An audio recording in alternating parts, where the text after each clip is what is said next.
الأنبياء والمرسلين نبينا محمد وعلى آله وصحبه أجمعين أما بعد رب اشرح لي صدري ويسر لي أمري واحلل عقدة من لساني يفقهوا قولي اللهم انفعنا بما علمتنا وعلمنا ما ينفعنا وزدنا علما۔ ہر قسم کی حمد و ثنا اللہ وحدہ لا شریک کے لیے، لاکھوں کروڑوں کی تعداد میں درود و سلام ہو نبی کریم صلی اللہ علیہ وسلم کی ذات گرامی پر۔ تو آج ہم سب کرنے جا رہے ہیں فریضہ صوم کورس، اہمیت، فضیلت اور احکام و مسائل۔ اہمیت، فضیلت اور احکام و مسائل۔ تو الحمدللہ یہ جو مختصر کورس آج آپ کرنے جا رہے ہیں، اللہ کی توفیق سے اس کورس میں 22 آیات اور 57 احادیث کو شامل کیا گیا ہے، جنہیں مختلف موضوعات کے ضمن میں رکھا گیا ہے۔ کورس کے موضوعات کے اندر ایک مقدمہ اور 4 موضوعات ہیں، ایک مقدمہ اور 4 موضوعات شامل ہیں، اور کورس کو تیار کرنے کے بعد علماء کرام کی ایک کمیٹی کے سامنے پیش کیا گیا، علماء کرام نے اس کی نظر ثانی کی۔ تو چلیے ایک مرتبہ سب میرے ساتھ اس دعا کو کیجئے، اللہم انفعنا بما علمتنا وعلمنا ما ينفعنا وزدنا علما۔ تو یہ جو مختصر کورس ہے یہ دعویٰ سینٹر صحافہ، جمعیت الدعوہ بالصحافہ ریاض کی جانب سے پیش کیا جا رہا ہے۔ انتظام و انصرام کے لیے الحمدللہ 2 ٹیموں کا تعاون شامل رہا، ایک انڈرسٹینڈ قرآن گلوبل اور سیرت اکیڈمی ریاض کا۔ علماء کرام جنہوں نے اس کورس کی نظر ثانی کی ان میں ڈاکٹر محمد اشفاق صاحب، شیخ حافظ فرقان صاحب، شیخ حافظ معاذ انور صاحب اور شیخ صفی الرحمن صاحب حافظہم اللہ شامل ہیں۔ تو یہ اس کورس کے موضوعات ہیں۔ جی پہلے ہم مقدمہ پڑھیں گے۔ دیکھیں کوئی بھی کتاب آپ جب شروع کرتے ہیں نا تو اس کے شروع کے اندر مقدمہ ہوتا ہے۔ کیا مطلب مقدمے کا؟ مقدمے کا مطلب ہوتا ہے جی مطلب اس کتاب کا پیش لفظ، کتاب شروع کرنے سے پہلے کچھ اس کتاب کے بارے میں، اس ٹاپک کے بارے میں کچھ ضروری باتیں جو تمہیداً مقدمہ کے اندر ذکر کی جاتی ہیں۔ بیسیکلی جو مقدمہ کا لفظ ہے نا یہ نکلا ہے، کہاں سے نکلا ہے جی؟ آپ کو پتہ ہے اسلامی لشکر جب جنگ کرتا تو اسلامک لشکر کا جو بالکل اگلا حصہ ہوتا تھا نا، جو سب سے اگلے فوجی ہوتے تھے، ان کو کہتے تھے مقدمہ۔ ان کو کیا کہتے تھے؟ مقدمہ، یعنی یا مقدمہ، یہ سب سے اگلے۔ تو کتاب کے چونکہ یہ شروع میں ہوتا ہے تو اس کو مقدمہ کہا جانے لگا۔ تو ہمارے کورس کی ابتدا بھی مقدمہ سے ہوگی۔ اس کے بعد پہلا موضوع ہوگا رمضان کے روزوں میں حکمت کیا ہے، دوسرا موضوع ہوگا روزے کی اہمیت و فضیلت کے بارے میں، تیسرا موضوع ہوگا کہ روزے کا دیگر عبادات سے کیا تعلق ہے، اور چوتھا موضوع ہوگا روزے کے احکام و مسائل کے بارے میں۔ جی تو مقدمے کے اندر ہم 3 موضوعات کو پڑھیں گے، روزے کی تعریف، روزے کی اقسام، روزے کا سن فرضیت، کس سال میں روزہ فرض ہوا اور اس کا حکم کیا ہے۔ یہ 3 موضوعات ہم نے مقدمہ میں پڑھنے ہیں۔ تو چلیے پہلے موضوع کی طرف جاتے ہیں۔ جی روزے کی کیا تعریف ہے؟ عربی زبان میں یہ جو لفظ ہے نا الصوم، عربی زبان میں اس کا مطلب ہے الامساک۔ الامساک مطلب کہ رک جانا۔ اصطلاحی تعریف میں ہم کیا کہہ سکتے ہیں؟ شرعی تعریف، عبادت کی غرض سے فجر سے لے کر مغرب تک کھانے پینے اور ہر روزہ توڑ دینے والی چیز سے رک جانا۔ عبادت کی غرض سے کیوں رکنا ہے؟ عبادت کی نیت سے۔ کب رکنا ہے؟ فجر سے۔ کب تک رکنا ہے؟ مغرب تک۔ کس سے رکنا ہے؟ ہر روزہ توڑ دینے والی چیز سے رکنا، یہ روزہ کہلاتا ہے۔ سمجھا گیا نا آپ کو؟ یہ ہے اس کی اصطلاحی تعریف۔ آگے چلیے روزے کی اقسام۔ روزے ہوتے ہیں جی 2 طرح کے، یا فرضی روزے یا نفلی روزے۔ اچھا فرضی روزوں کے اندر 3 طرح کے روزے آ جاتے ہیں۔ ابھی یہ رمضان کے روزے جس میں ہم داخل ہونے والے ہیں، کفارہ کے روزے، مطلب کسی کے ذمے کوئی قسم کا کفارہ ہے یا اس کے ذمے زہار کا کفارہ ہے یا دیگر کوئی کفارہ ہے تو کفارے کے روزے، اور تیسری قسم ہے نذر کے روزے۔ بولے جی تیسری قسم کیا ہے؟ نذر، یہ مطلب کہ کسی انسان نے اپنے اوپر نظر مان لی کہ میں اتنے روزے رکھوں گا، تو اب اسے چاہیے کہ اتنے روزے رکھے۔ اور روزے کی دوسری قسم ہے نفلی روزے، جو فرضی نہیں ہے بلکہ نفلی ہیں، جیسا کہ سموار اور جمعرات کے دن کا روزہ، ایام بیت کے روزے، شوال کے 6 روزے، یوم عرفہ کا روزہ، 10 محرم الحرام کا روزہ، یا پھر ایک دن روزہ ایک دن افطاری، حضرت داؤد علیہ السلام کا سب سے پسندیدہ روزہ اللہ کے ہاں، یہ سب نفلی روزے کہلاتے ہیں۔ سمجھا گیا آپ کو؟ روزے کی 2 قسمیں، فرضی روزے اور نفلی روزے۔ آگے چلیے جی، روزہ کب فرض ہوا؟ رمضان کے روزے رکھنا فرض ہوا، اور یہ اسلام کے 5 ارکان میں سے ہیں۔ یہ ہجرت کے دوسرے سال، بولے کب؟ ہجرت کے دوسرے سال شعبان کے مہینے میں، شعبان سن 2 ہجری میں یہ فرض ہوئے، جبکہ ان کی فرضیت قرآن، حدیث اور اجماع سے ثابت ہے۔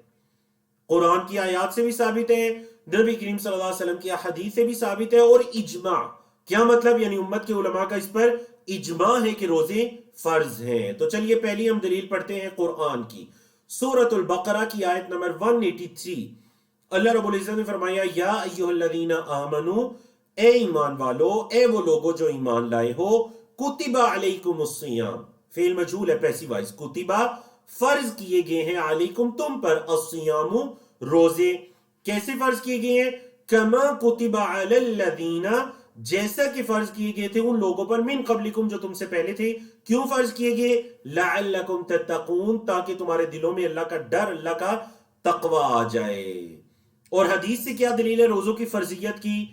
تو حضرت عبداللہ بن عمر رضی اللہ تعالیٰ عنہما کی حدیث کہ اللہ کے رسول صلی اللہ علیہ وسلم نے فرمایا، بنی الاسلام علی 5، اسلام کی بنیاد 5 چیزوں پر ہے۔ کن 5 چیزوں پر؟ شمار کریں میرے ساتھ، یہ 5 پلرز آف اسلام ہے، اسلام کے 5 ارکان ہیں جی۔ کون کون سے؟ نمبر 1، شہادت لا الہ الا اللہ وان محمد رسول اللہ، اس چیز کی گواہی کہ اللہ کے علاوہ کوئی عبادت کے لائق نہیں، محمد صلی اللہ علیہ وسلم اللہ کے رسول ہیں۔ نمبر 2، واقام الصلاۃ، نمبر 3، وایتاء الزکاۃ، نمبر 4، والحج، اور نمبر 5، وصوم رمضان، رمضان کے روزے۔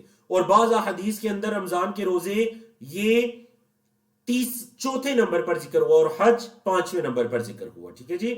تو یہ حدیث اس چیز کی دلیل ہے کہ رمضان کے روزے رکھنا فرض ہے۔ نبی کریم صلی اللہ علیہ وسلم کی حیات مبارکہ میں رمضان کا مہینہ 9 مرتبہ آیا، اور آپ صلی اللہ علیہ وسلم نے اس مہینہ کے روزے رکھے۔ آپ صلی اللہ علیہ وسلم کی زندگی میں رمضان کا مہینہ کتنی مرتبہ آیا جی؟ 9 مرتبہ آیا، اور آپ صلی اللہ علیہ وسلم نے اس مہینے کے روزے رکھے۔ چلیے جی، تو الحمدللہ یہ تھا ہمارا مقدمہ۔ تو دیکھا آپ نے، ہم نے مقدمے کے اندر 3 موضوعات پڑھے۔ کون کون سے 3 موضوعات پڑھے جی؟ ہم نے روزے کی تعریف کو پڑھا، روزے کی اقسام کو پڑھا، کس سن میں یہ فرض ہوا، ہجرت کے دوسرے سال یعنی 2 سن ہجری شعبان کے مہینے میں، مطلب یہ جس مہینے سے ہمارا گزر ہو رہا ہے، جس کو ہم مکمل کرنے جا رہے ہیں تاکہ ہم رمضان میں داخل ہو سکیں بِإِذْنِ اللہ۔ تو اس مہینے کے اندر اور سن 2 ہجری میں روزے فرض ہوئے، اور روزوں کی فرضیت کی دلیل کیا ہے؟ قرآن سے، سنت سے اور اجماع سے۔ یہ ہمارا مقدمہ مکمل ہوا۔ کورس کے کل 4 موضوعات ہیں۔ پہلا موضوع ہے رمضان کے روزوں میں اللہ کی حکمت کیا ہے، آخر ہم اپنا کھانا پینا چھوڑتے ہیں، اللہ کے لیے کیا حکمت ہے اس میں۔ دوسرا موضوع روزے کی اہمیت اور فضیلت۔ تیسرا روزے کا دیگر عبادات سے کیا تعلق ہے، اور چوتھا روزے کے کچھ احکام و مسائل، روزے کے کچھ معروف احکام و مسائل۔ چلیے جی پہلے موضوع کی طرف چلتے ہیں، رمضان کے روزوں میں حکمت۔ اس عنوان کو ہم روزے کے مقاصد بھی کہہ سکتے ہیں، یا روزوں میں اللہ کی حکمت کیا ہے، حکمت الہی بھی کہہ سکتے ہیں، واللہ عالم۔ دیکھیں ہم روزے اس لیے رکھتے ہیں کہ ہمارے رب کا حکم ہے، بولے ہمارے رب کا حکم ہے۔ علماء کرام نے جب قرآن و سنت کے دلائل کو دیکھا، کوشش کی، کاوش کی، تو وہ 4 طرح کی حکمتوں کو جمع کر پائے، اور واللہ عالم اس سے کچھ زیادہ بھی اللہ کی حکمتیں ہو سکتی ہیں۔ تو ہم دیکھتے ہیں ہمیں قرآن و سنت کے دلائل سے روزے کی 4 طرح کی کون سی حکمتیں، کون سے مقاصد پتہ چلتے ہیں جی۔ اللہ اکبر۔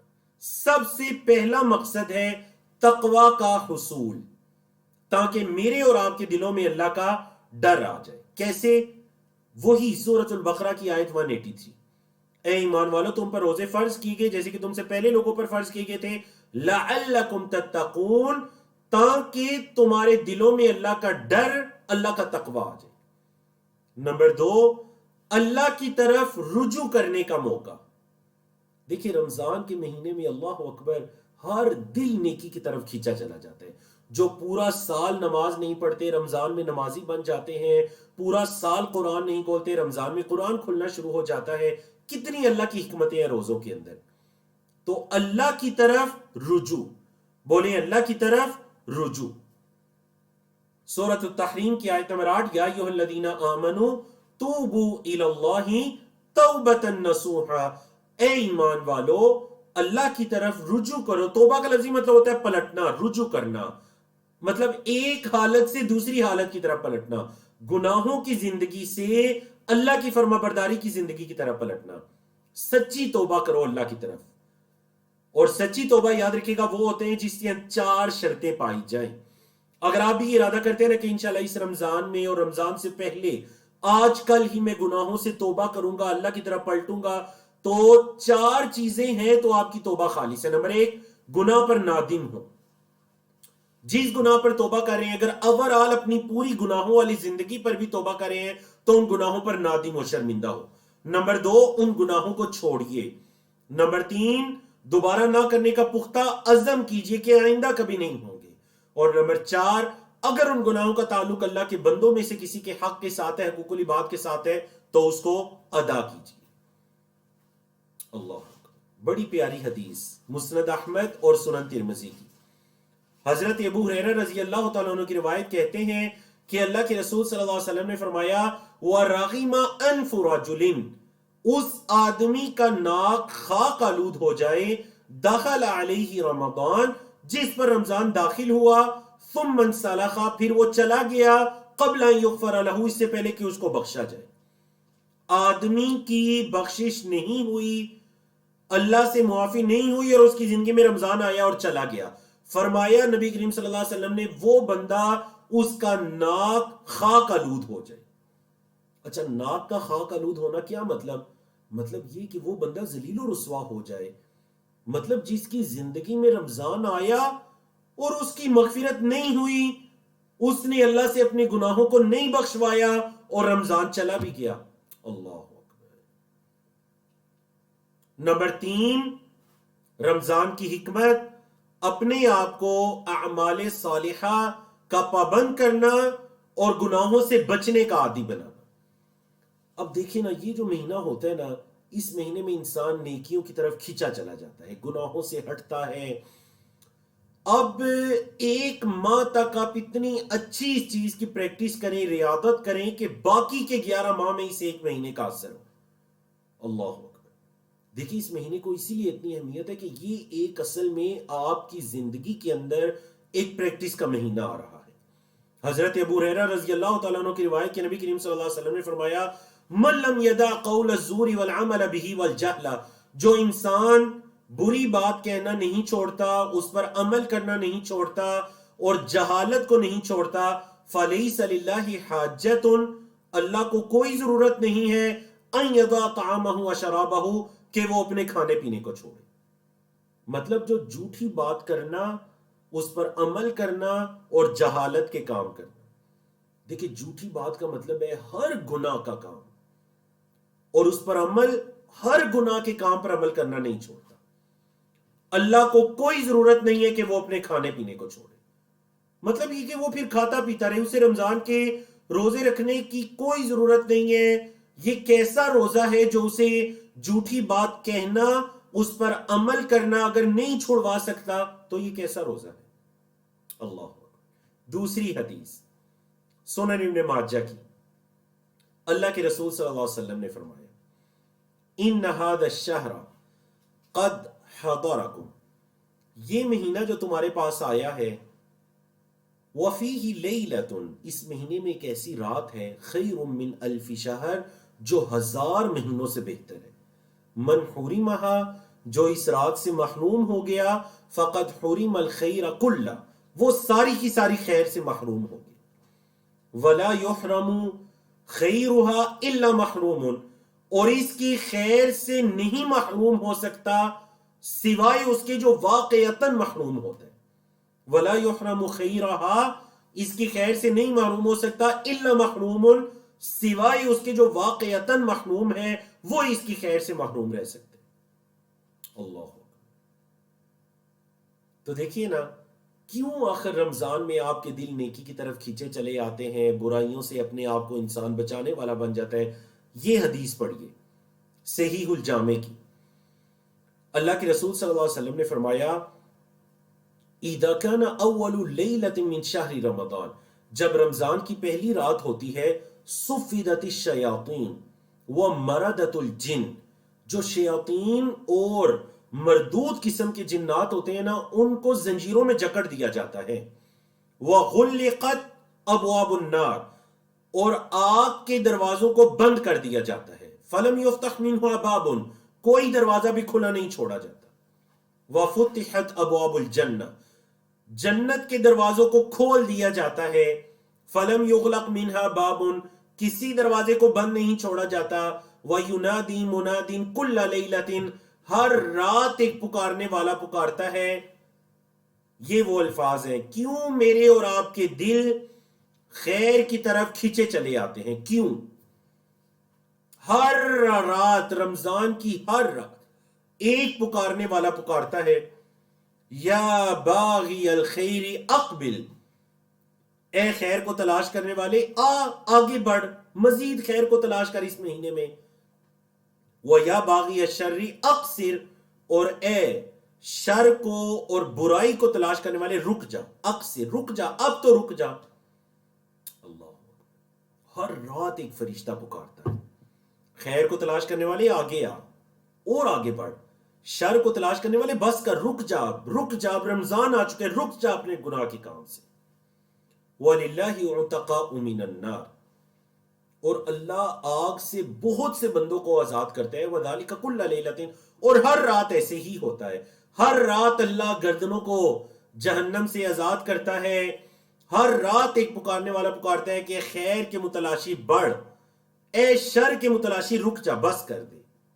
اللہ، تو شاید کہ یہ فرشتوں کی پکار کا سبب ہے کہ دل خیر کی طرف کھینچے چلے آتے ہیں اور برائی سے بچتے ہیں.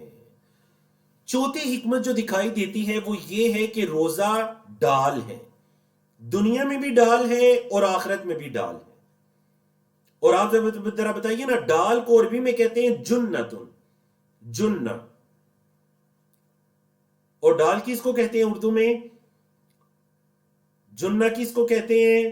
وہ لوہے کا ہتھیار جس کے ذریعے آپ اپنے آپ کو دشمن کے وار سے بچا سکتے ہیں. قدیم زمانے میں جو تلواروں کی جنگیں ہوتی تھیں تو ہر شخص کے ہاتھ میں ایک لوہا ہوتا تھا، ایک تھال نما بڑا سا لوہا، کہ دشمن وار کرے تو وہ آگے اس لوہے کو رکھ کر بچ جائے. روزہ اصل میں اس ڈال کا نام ہے. اللہ. حضرت ابو ہریرہ رضی اللہ تعالیٰ عنہ کی حدیث صحیح بخاری اور صحیح مسلم میں کہ اللہ کے رسول صلی اللہ علیہ وسلم نے فرمایا الصیام جنتن، روزہ ڈال ہے، روزہ اصل میں ڈال ہے. فلا یرفث ولا یجہل، انسان کو چاہیے کوئی بیہودہ کام نہ کرے، کوئی جہالت والا کام نہ کرے. اچھا جی، وَإِنِ امْرُؤٌ قَاتَلَهُ أَوْ شَاتَمَهُ، کوئی بندہ آئے اور آ کر اس سے لڑائی کرے یا اس کو گالیاں دے. مطلب یہ روزے دار ہے، بندہ آیا آ کر اس نے اس کو گالی دی یا اس کو مارا، لڑائی کی. اللہ، دیکھیں 100% غلطی اس کی نہیں ہے، روزے دار کی، دوسرے کی غلطی ہے. چلیں اب دوسرے کی غلطی ہے، اس نے گالی دی، اس نے مارا، تو کیا یہ بدلہ لے سکتے ہیں؟ نہیں. نبی کریم صلی اللہ علیہ وسلم نے فرمایا فَلْيَقُلْ، چاہیے کہ یہ کہے انی صائم مرتین، 2 مرتبہ کہے کہ میں روزے کی حالت میں ہوں. آپ چیٹ میں بتائیے کیا یہ آسان کام ہے؟ روزے دار کو کوئی، یا آپ اگر سمجھے میں میرا روزہ ہے، کوئی شخص آ کر آپ کو گالی دے رہے ہیں، مار رہے ہیں، آپ آگے سے بدلہ نہیں لے رہے، آپ لے سکتے ہیں بدلہ، لیکن آپ کہہ رہے ہیں انی صائم، بے شک میرا روزہ ہے، بے شک میں روزے سے ہوں. یہ مطلب ہے روزے کا، اپنے آپ کو روکنا.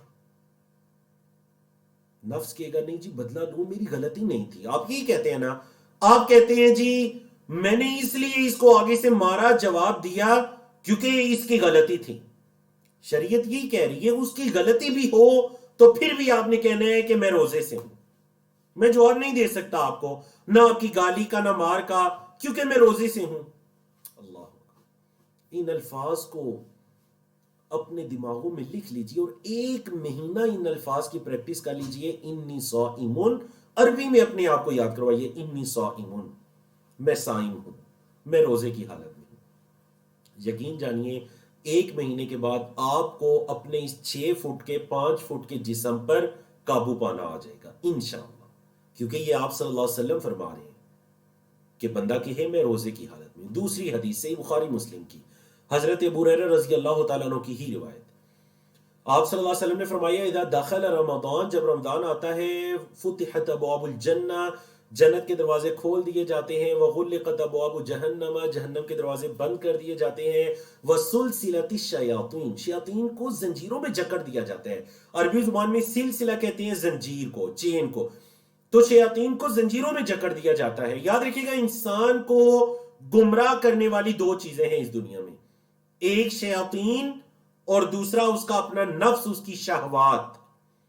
اب کیا ہے دیکھیں, روزے کی حکمت سمجھئے, روزے کی حکمت سمجھئے. اکثر لوگ آپ کو یہ کہتے بھی دکھائی دیتے ہیں کہ جی اگر شیاطین کو جکڑ دیا گیا تو پھر گناہ کیوں ہو رہے ہیں اللہ کی زمین پر؟ گناہ آپ کی نفس کی وجہ سے ہو رہے ہیں. اللہ نے شیاطین کو جکڑا, یا جو ان میں سے سرکش شیاطین تھے ان کو جکڑا, اپنے نفس کو جکڑنا آپ سیکھ لیجئے. روزہ آپ کو اپنے آپ کو قابو میں کرنا سکھاتا ہے. شیاطین کو اللہ نے زنجیروں میں جکڑا, آپ اپنے آپ کو زنجیروں میں جکڑیے, اپنے نفس کو زنجیروں میں جکڑیے. کیسے جکڑنا ہے؟ نفس کو یہ بتائیے کہ اگر میں اللہ کے لیے اپنے کھانے پینے کو چھوڑ سکتا ہوں, کھانا پینا جس کے بغیر میں عام دنوں میں 1 ٹائم نہیں رہ سکتا تھا, تو کیا میں گناہ کو نہیں چھوڑ سکتا؟ میں اللہ کے لیے اپنے تعلقات کو چھوڑ سکتا ہوں, تو کیا میں گناہ کو نہیں چھوڑ سکتا؟ اللہ اکبر. تو میں ان لوگوں کے اس دعوے کو بالکل نہیں مانتا جو یہ کہتے ہیں جی کہ میں روزے کی حالت میں تو سگریٹ نوشی کو چھوڑ دیتا ہوں, لیکن افطاری کے بعد فوراً سے بس وہ قابو میں نہیں رہتا. یعنی پھر روزے نے آپ کو کیا سکھایا؟ اگر آپ 14 15 16 گھنٹے تک آپ نے ایک گناہ کو چھوڑ ہی رکھا اور افطاری کے فوراً بعد وہ گناہ کرنے لگے, تو پھر روزے نے آپ کو کیا سکھایا؟ روزے نے آپ کو بھوک پیاس کے علاوہ کوئی فائدہ نہیں دیا. روزہ اسی تو چیز کا نام ہے کہ اپنے آپ کو قابو کرنا سیکھ لیجئے. 14-15 گھنٹے قابو کیا, جس نفس کو آپ 14-15 گھنٹے جکڑ سکتے ہیں, افطاری کے بعد کیوں نہیں جکڑ سکتے؟ فجر تک جکڑ سکتے ہیں. یہ روزے کی حکمت ہے. چلیے جی, الحمدللہ اللہ کی توفیق سے ہم نے آج کا اپنا پہلا موضوع مکمل کیا, اور وہ تھا رمضان کے روزوں میں حکمتیں. رمضان کے روزوں میں حکمتیں. اب آتے ہیں روزے کی اہمیت اور فضیلت کے اندر. اس موضوع کے تحت بھی ہم نے مختلف دلائل کو قرآن و سنت کی روشنی میں جمع کیا, تو کل 7 نکات ہوئے. سارے میں ساتھ شمار کریں جی, کتنے نکات؟ 7 نکات کی روشنی میں انشاءاللہ روزے کی اہمیت فضیلت کو بیان کیا جائے گا. سب سے پہلی اس کی اہمیت اور فضیلت یہ ہو سکتی ہے کہ روزہ گناہوں کی مغفرت ہے. بولے روزہ گناہوں کی مغفرت ہے. اللہ کے رسول صلی اللہ علیہ وسلم نے فرمایا الصلوات الخمس, 5 نمازیں, والجمعۃ الی الجمعہ, اور ایک جمعے سے دوسرے جمعے کا وقت, ورمضان الی رمضان, ایک رمضان سے دوسرے رمضان کا وقت. یہ کیا ہے؟ مکفرات ما بینہن, ان کے درمیان کے جتنے گناہ ہوتے ہیں نا اللہ معاف فرماتا ہے. کب؟ اذا اجتنب الکبائر, یا بھی مجھول پڑھیں اذا اجتنبت الکبائر, جب کبیرہ گناہوں سے بچا جائے تو اللہ رب العزت رمضان سے رمضان تک کی گناہوں کو, اگلے رمضان کی وجہ سے پچھلے پورے سال کے گناہوں کو اللہ معاف فرماتا ہے, صغیرہ گناہوں کو. جب ایک انسان کبیرہ سے بچ رہا ہے, اللہ رمضان کی وجہ سے 2 رمضانوں کے بیچ کے صغیرہ گناہ معاف فرما دیتے ہیں. اللہ کتنی بڑی فضیلت ہے رمضان کی. دوسری حدیث, وہ بھی حضرت ابو ہریرہ رضی اللہ تعالیٰ عنہ کی ہی روایت ہے کہ اللہ کے رسول صلی اللہ علیہ وسلم نے فرمایا من صام رمضان, جس نے رمضان کا روزہ رکھا, کس نیت سے؟ ایمان و احتسابا, ایمان کی نیت سے اور اللہ سے اجر کی امید رکھتے ہوئے. تو اجر کیا ہے جی؟ غفر له ما تقدم من ذنبه, اس کے پچھلے گناہ معاف کر دیے جاتے ہیں. اور اس سے مراد بھی یقیناً صغیرہ گناہ ہے. اللہ رب العزت اس کے پچھلے گناہوں کو معاف کرتا ہے جس نے رمضان کا روزہ ایمان اور اجر کی نیت سے رکھا. دوسری فضیلت بڑی پیاری فضیلت ہے، اس فضیلت کو اچھے سے سمجھیے گا، ٹھیک ہے جی؟ بڑی پیاری فضیلت ہے، پورے رمضان یہ فضیلت ہماری آنکھوں کے سامنے رہے۔ آپ کو پتہ ہے روزہ وہ عمل ہے جس کے بارے میں جس کا اجر و ثواب بغیر حساب کتاب کے ہے۔ حضرت ابو ہریرہ کی روایت، اور یہ وہ روایت ہے کہ جس میں اللہ کے رسول صلی اللہ علیہ وسلم فرما رہے ہیں قال اللہ، اللہ نے فرمایا۔ تو ذرا چیٹ میں بتائیے جس حدیث میں آپ صلی اللہ علیہ وسلم یہ فرمائیں کہ اللہ نے فرمایا، اس حدیث کو کیا کہتے ہیں؟ جس حدیث میں آپ صلی اللہ علیہ وسلم کیا فرمائے جی کہ اللہ نے فرمایا، اس حدیث کو کیا کہتے ہیں؟ اس حدیث کو کہتے ہیں حدیث سے ماشاءاللہ درست و آباد موصول ہو رہے ہیں الحمدللہ بیسیوں لوگوں کی طرف سے۔ سب سے پہلی سسر عاتقہ ہے، ان کا جواب درست آیا، سسر ام حاشر ہے، جواب درست آیا، اور سسر زوہا ہے، جواب درست آیا، بارک اللہ فیکم۔ اس کے بعد غالباً 80 سے زیادہ جوابات درست موصول ہو چکے ہیں الحمدللہ، اللہ رب العزت آپ سب کو برکت سے نوازے۔ تو جس حدیث میں نبی کریم صلی اللہ علیہ وسلم فرمایا نا اللہ نے فرمایا، اس کو کہتے ہیں حدیث قدسی۔ اللہ نے فرمایا، کیا فرمایا؟ اللہ فرماتے ہیں کل عمل ابن آدم لہو، آدم کے بیٹے کا ہر عمل اس کے لیے ہے، الا الصیام، سوائے روزوں کے، سوائے روزوں کے، فإنہ لی، وہ میرے لیے ہے، وأنا اجزی بہ، اور میں ہی اس کا بدلہ دوں گا۔ آدم کے بیٹے کے سارے کا سارا عمل اس کے لیے ہے سوائے روزوں کے، الا الصیام۔ ہاں روزوں میں کیا ہے؟ روزہ میرے لیے ہے۔ اچھا یہ جو اگلے الفاظ ہیں نا، ان کو دو طرح سے پڑھا گیا، ایکٹیو وائز بھی اور پیسیو وائز بھی، فعل معروف بھی اور فعل مجہول بھی۔ تو چلیں دونوں صورتوں میں ان کے معنی دیکھیے۔ اگر تو اس کو ہم معلوم پڑھیں نا، انا اجزی بہ، زا کے نیچے کسرہ پڑھیں، زیر پڑھیں، انا اجزی بہ، تو اس کا مطلب ہے کہ میں ہر حال میں اس کا بدلہ دوں گا۔ روزے میرے لیے اور میں ہر حال میں روزوں کا بدلہ دوں گا، اللہ نے فرما دیا۔ اور اگر اس کو مجہول پڑھے پیسیو وائز، وانا اجزا بہ، تو پھر اس کا مطلب یہ بنے گا اللہ اکبر، روزہ میرے لیے ہے اور میں ہی اس روزے کا بدلہ ہوں۔ مطلب اللہ کیا فرما رہے ہیں؟ روزہ میرے لیے ہے اور میں اللہ رب العالمین ہی اس روزے کا بدلہ ہو جاؤں گا۔ حافظ ابن حجر کہتے ہیں کہ تمام عبادات میں صرف روزے کی ایک عبادت ہے جس کا یہ ثواب ملتا ہے کہ اللہ اس کے بارے میں کہہ رہے ہیں میں اس کا بدلہ ہر حال میں دوں گا یا میں خود اس کا بدلہ ہو جاؤں گا۔ صرف ایک عمل ہے روزے کا عمل، بس۔ پوری قرآن و سنت کے دلائل دیکھیے، سارے نیک اعمال کو لے لیجئے، فرائض کو لے لیجئے، مستحبات کو لے لیجئے، سنن کو لے لیجئے، نوافل کو لے لیجئے، صرف ایک عمل جس کے بارے میں اللہ فرما رہے ہیں روزہ میرے لیے ہے، میں روزے کا بدلہ دوں گا یا میں خود روزے کا بدلہ ہو جاؤں گا۔ وجہ یہ ہے کہ روزے میں ریاکاری نہیں ہوتی، دکھلاوے کا شک و شبہ بہت کم ہے۔ کیوں؟ کسی کا روزہ ہے یا نہیں واللہ عالم۔ دیکھیں آپ نماز پڑھیں سب کو دکھائی دے رہا ہے، آپ صدقہ و خیرات کر رہے ہیں، چلیں زیادہ کو نہیں دکھائی دے رہا، جس کو دے رہے ہیں اس کو تو پتہ چل رہا ہے نا۔ آپ حج عمرہ کر رہے ہیں، ساری دنیا کو نظر آ رہا ہے۔ روزہ ہے یا نہیں واللہ عالم، آپ کو پتہ ہے یا اللہ کو پتہ ہے۔ تو اس وجہ سے اللہ نے فرما دیا کہ روزہ میرے لیے ہے، کسی کو نہیں پتا میرا بندہ روزے میں ہے نہیں ہے، کچھ کھایا پیا نہیں، روزے کا حق ادا کیا نہیں، روزہ میرے لیے ہے تو میں اس کا بدلہ ہو جاؤں گا۔ اور صحیح مسلم کے ایک حدیث کے اندر کن الفاظ کا اضافہ ہے جی؟ اللہ نے فرمایا کل عمل ابن آدم یضاعف، آدم کے ہر بیٹے کا عمل بڑھایا جاتا ہے۔ الحسنۃ بعشر امثالھا، نیکی 10 گنا کر کے اس کو دی جاتی ہے۔ 10 گنا سے کہاں تک؟ الی 700 ضعف، 10 گنا سے لے کر 700 گنا تک۔ قال اللہ عز وجل، اللہ عز وجل فرماتے ہیں الا الصوم، سوائے روزے کے، فإنہ لی، روزہ میرے لیے ہے، وأنا اجزی بہ، اور میں ہی اس روزے کا بدلہ دوں گا۔ اور امام سفیان بن عیینہ اس حدیث کی شرح میں کہتے ہیں، آپ کو پتہ ہے نا قیامت کے دن اگر دنیا میں ایک انسان نے ظلم کیا ہوگا تو قیامت کے دن اس کے اعمال ان مظلوم بندوں میں تقسیم ہو جائیں گے۔ دنیا میں کسی کو گالی دی، قیامت کے دن نیکیاں اس مظلوم کو مل جائیں گی۔ دنیا میں کسی کو مارا، کسی کا مال کھایا، قیامت کے دن نیکیاں ان مظلومین کو مل جائیں گی۔ امام سفیان بن عیینہ فرماتے ہیں سوائے روزے کے، روزہ ایسا عمل ہوگا جو تقسیم نہیں ہوگا۔ کیوں؟ کیونکہ اللہ نے فرما دیا میں ہر حال میں اس کا بدلہ دوں گا۔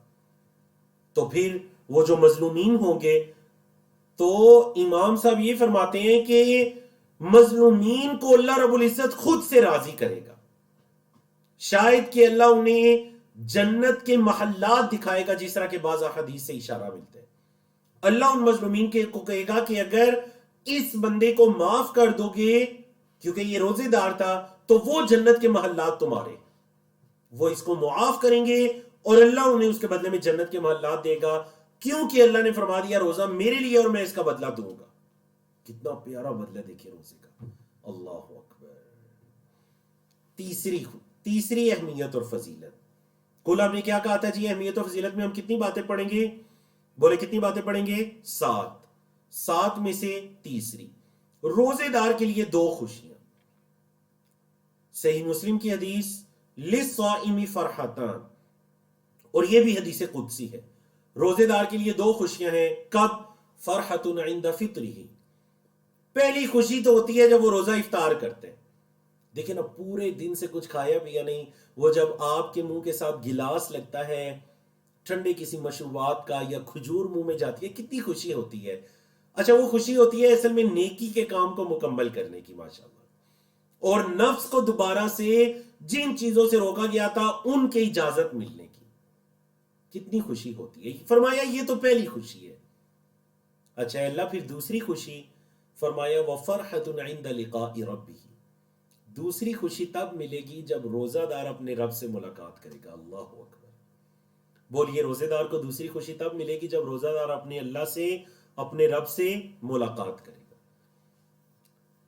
وَلَخُلُوفُ فِيهِ، اور اس کے منہ کی جو ایک بو ہوتی ہے، نعوذ باللہ یہ بدبو نہیں ہوتی، جو افطاری کے وقت انسان کا معدہ بالکل خالی ہو چکا ہوتا ہے تو ایک سمیل اس کے منہ سے آتی ہے جو اصل میں بھوک کی خوشبو ہوتی ہے۔ فرمایا یہ جو روزے دار کے منہ سے آنے والی بو ہے نا، اطیب عند اللہ من ریح المسک، یہ اللہ کو مسک کی خوشبو سے بھی زیادہ محبوب ہے، زیادہ پیاری اللہ کی۔ اللہ، تو بولے جی روزے دار کو کتنی خوشیاں ہیں؟ 2۔ دیکھیں پہلی خوشی تو وہ ہے جو ہم دیکھیں گے انشاءاللہ اس مہینے میں، فرحت عند فطرہ۔ دوسری خوشی ہم اس دنیا میں نہیں دیکھ سکتے، دوسری خوشی ہم تب دیکھیں گے، بولے دوسری خوشی ہم تب دیکھیں گے جب اپنے رب سے ملاقات ہوگی۔ اللہ نے کیا فرمایا وَمَا تُقَدِّمُوا لِأَنفُسِكُم مِّن خَيْرٍ، تم جو بھی خیر آگے بھیجو گے نا تجدوہ عند اللہ، تم اللہ کے ہاں اسے پالو گے، ہوا خیرا وَأَعْظَمَ أَجْرًا، وہ بہترین اور اجر کے لحاظ سے بہت بڑا ہے جو بھی خیر تم آگے بھیجو گے۔ چوتھی اہمیت و فضیلت، روزہ قیامت کے دن سفارش کرے گا، روزہ قیامت کے دن سفارش کرے گا۔ دیکھیں دنیا کے اندر ہم ایسی سفارشیں تلاش کرتے ہیں جی فلاں ہماری سفارش کرے گا، فلاں، یہ صحیح حدیث کے اندر آ رہا ہے قیامت کے دن واقعتاً جو حقیقی سفارش کرے گا عمل۔ اللہ اکبر، اللہ کے رسول صلی اللہ علیہ وسلم نے فرمایا 2 چیزیں، الصیام روزے، والقرآن اور قرآن، یہ 2 چیزیں ایسی ہیں یشفعان للعبد، بندے کی سفارش کریں گی۔ یقول الصیام، روزہ آ کر کہے گا، مطلب اللہ رب العزت یہ جو اعمال ہیں نا ان کو اللہ کوئی جسامت دے گا، یہ باقاعدہ آ کر اللہ کے سامنے بولیں گے۔ روزہ آ کر بولے گا، کیا کہے گا؟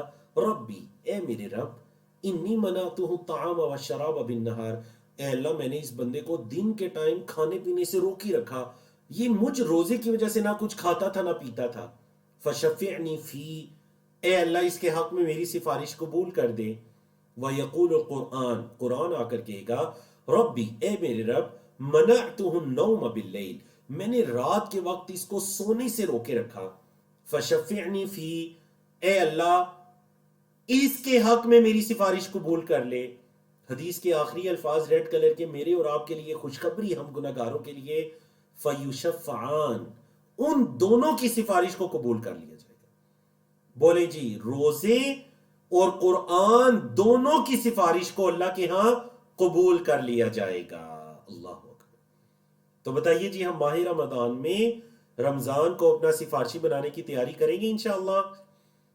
ہم قرآن کو اپنا سفارشی بنانے کی تیاری کریں گے انشاءاللہ؟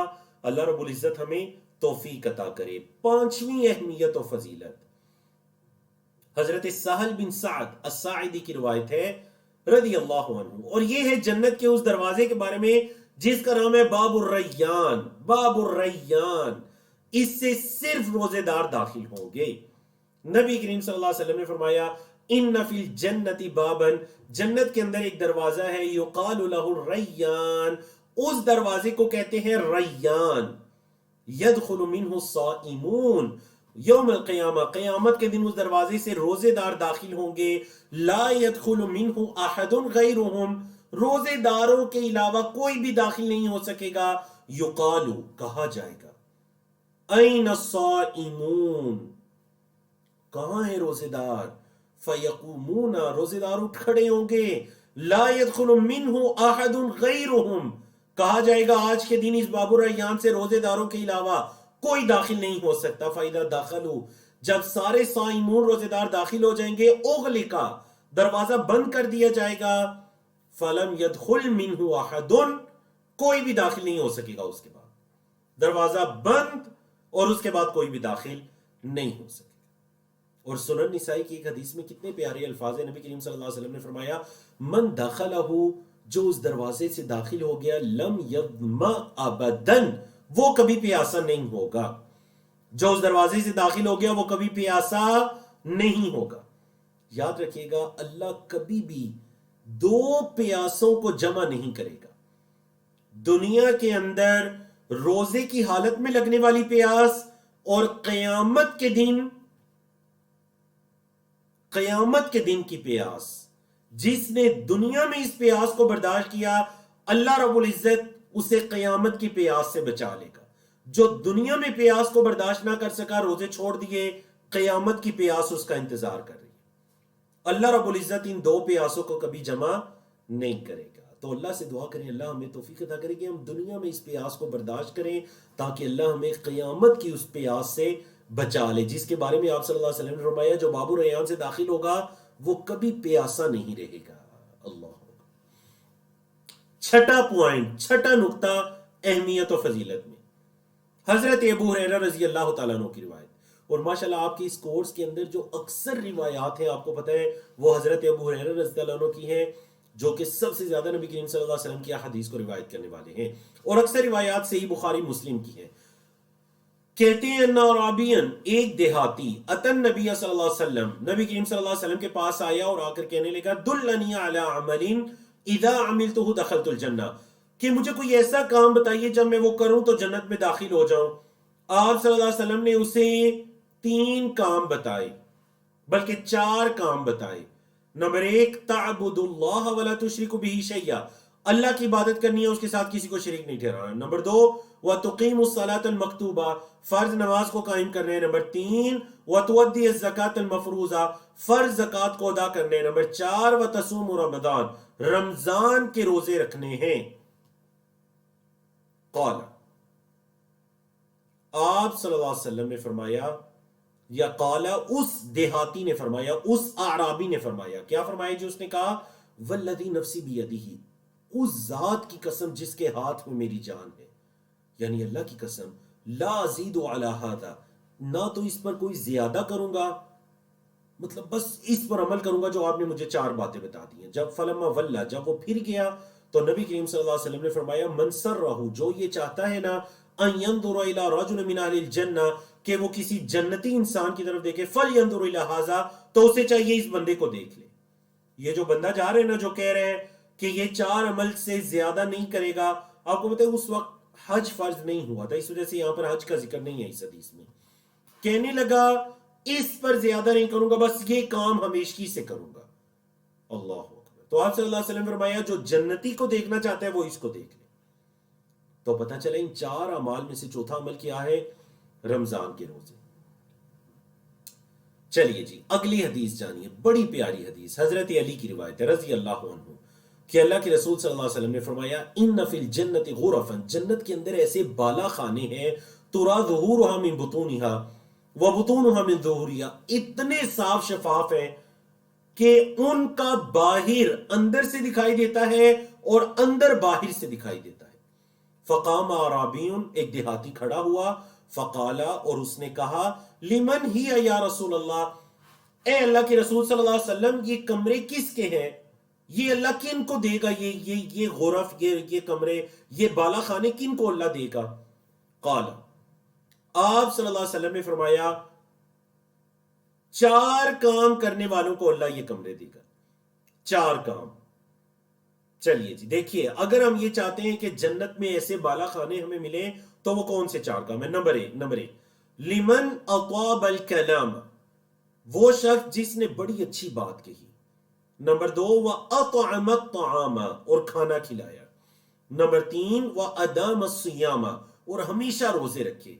نمبر 4، وَصَلَّى بِاللَّيْلِ وَالنَّاسُ نِيَامٌ، اور رات کو جب لوگ سو رہے ہوں تو یہ اٹھ کر نماز پڑھتا ہے، تہجد قائم کرتا ہے۔ اچھی بات کی، دوسروں کو کھانا کھلایا، روزے رکھے اور راتوں کو اٹھ کر نماز پڑھی۔ تو جس نے یہ 4 کام کیے، یہ اصل میں کمرے ان کے لیے ہیں۔ اللہ اکبر۔ آخری نقطہ ہمارے دوسرے موضوع کا، روزے کی اہمیت و فضیلت میں، کہ روزہ دل کی طہارت کا باعث ہے۔ بولے، روزہ دل کی طہارت کا باعث ہے۔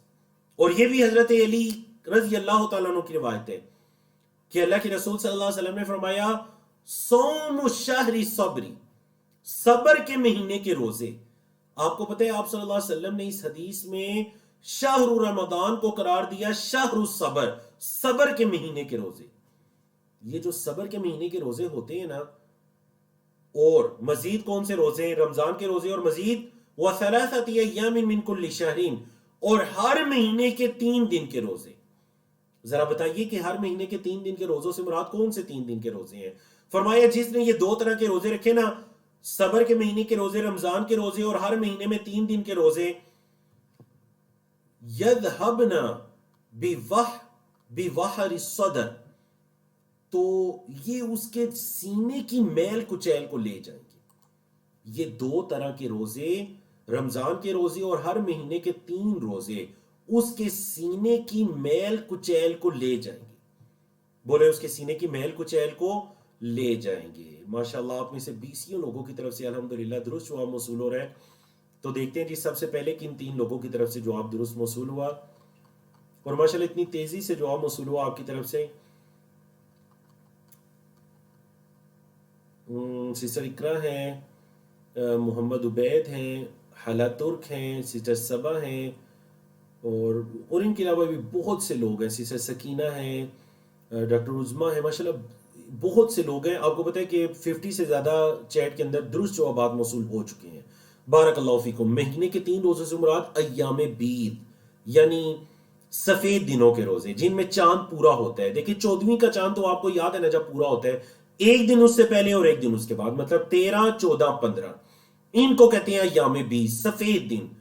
تو جس نے مہینے کے اندر ان 3 دنوں کے روزے رکھے اور رمضان کے روزے رکھے نا، اس کے سینے کی میل کچیل کو یہ روزے لے جائیں گے۔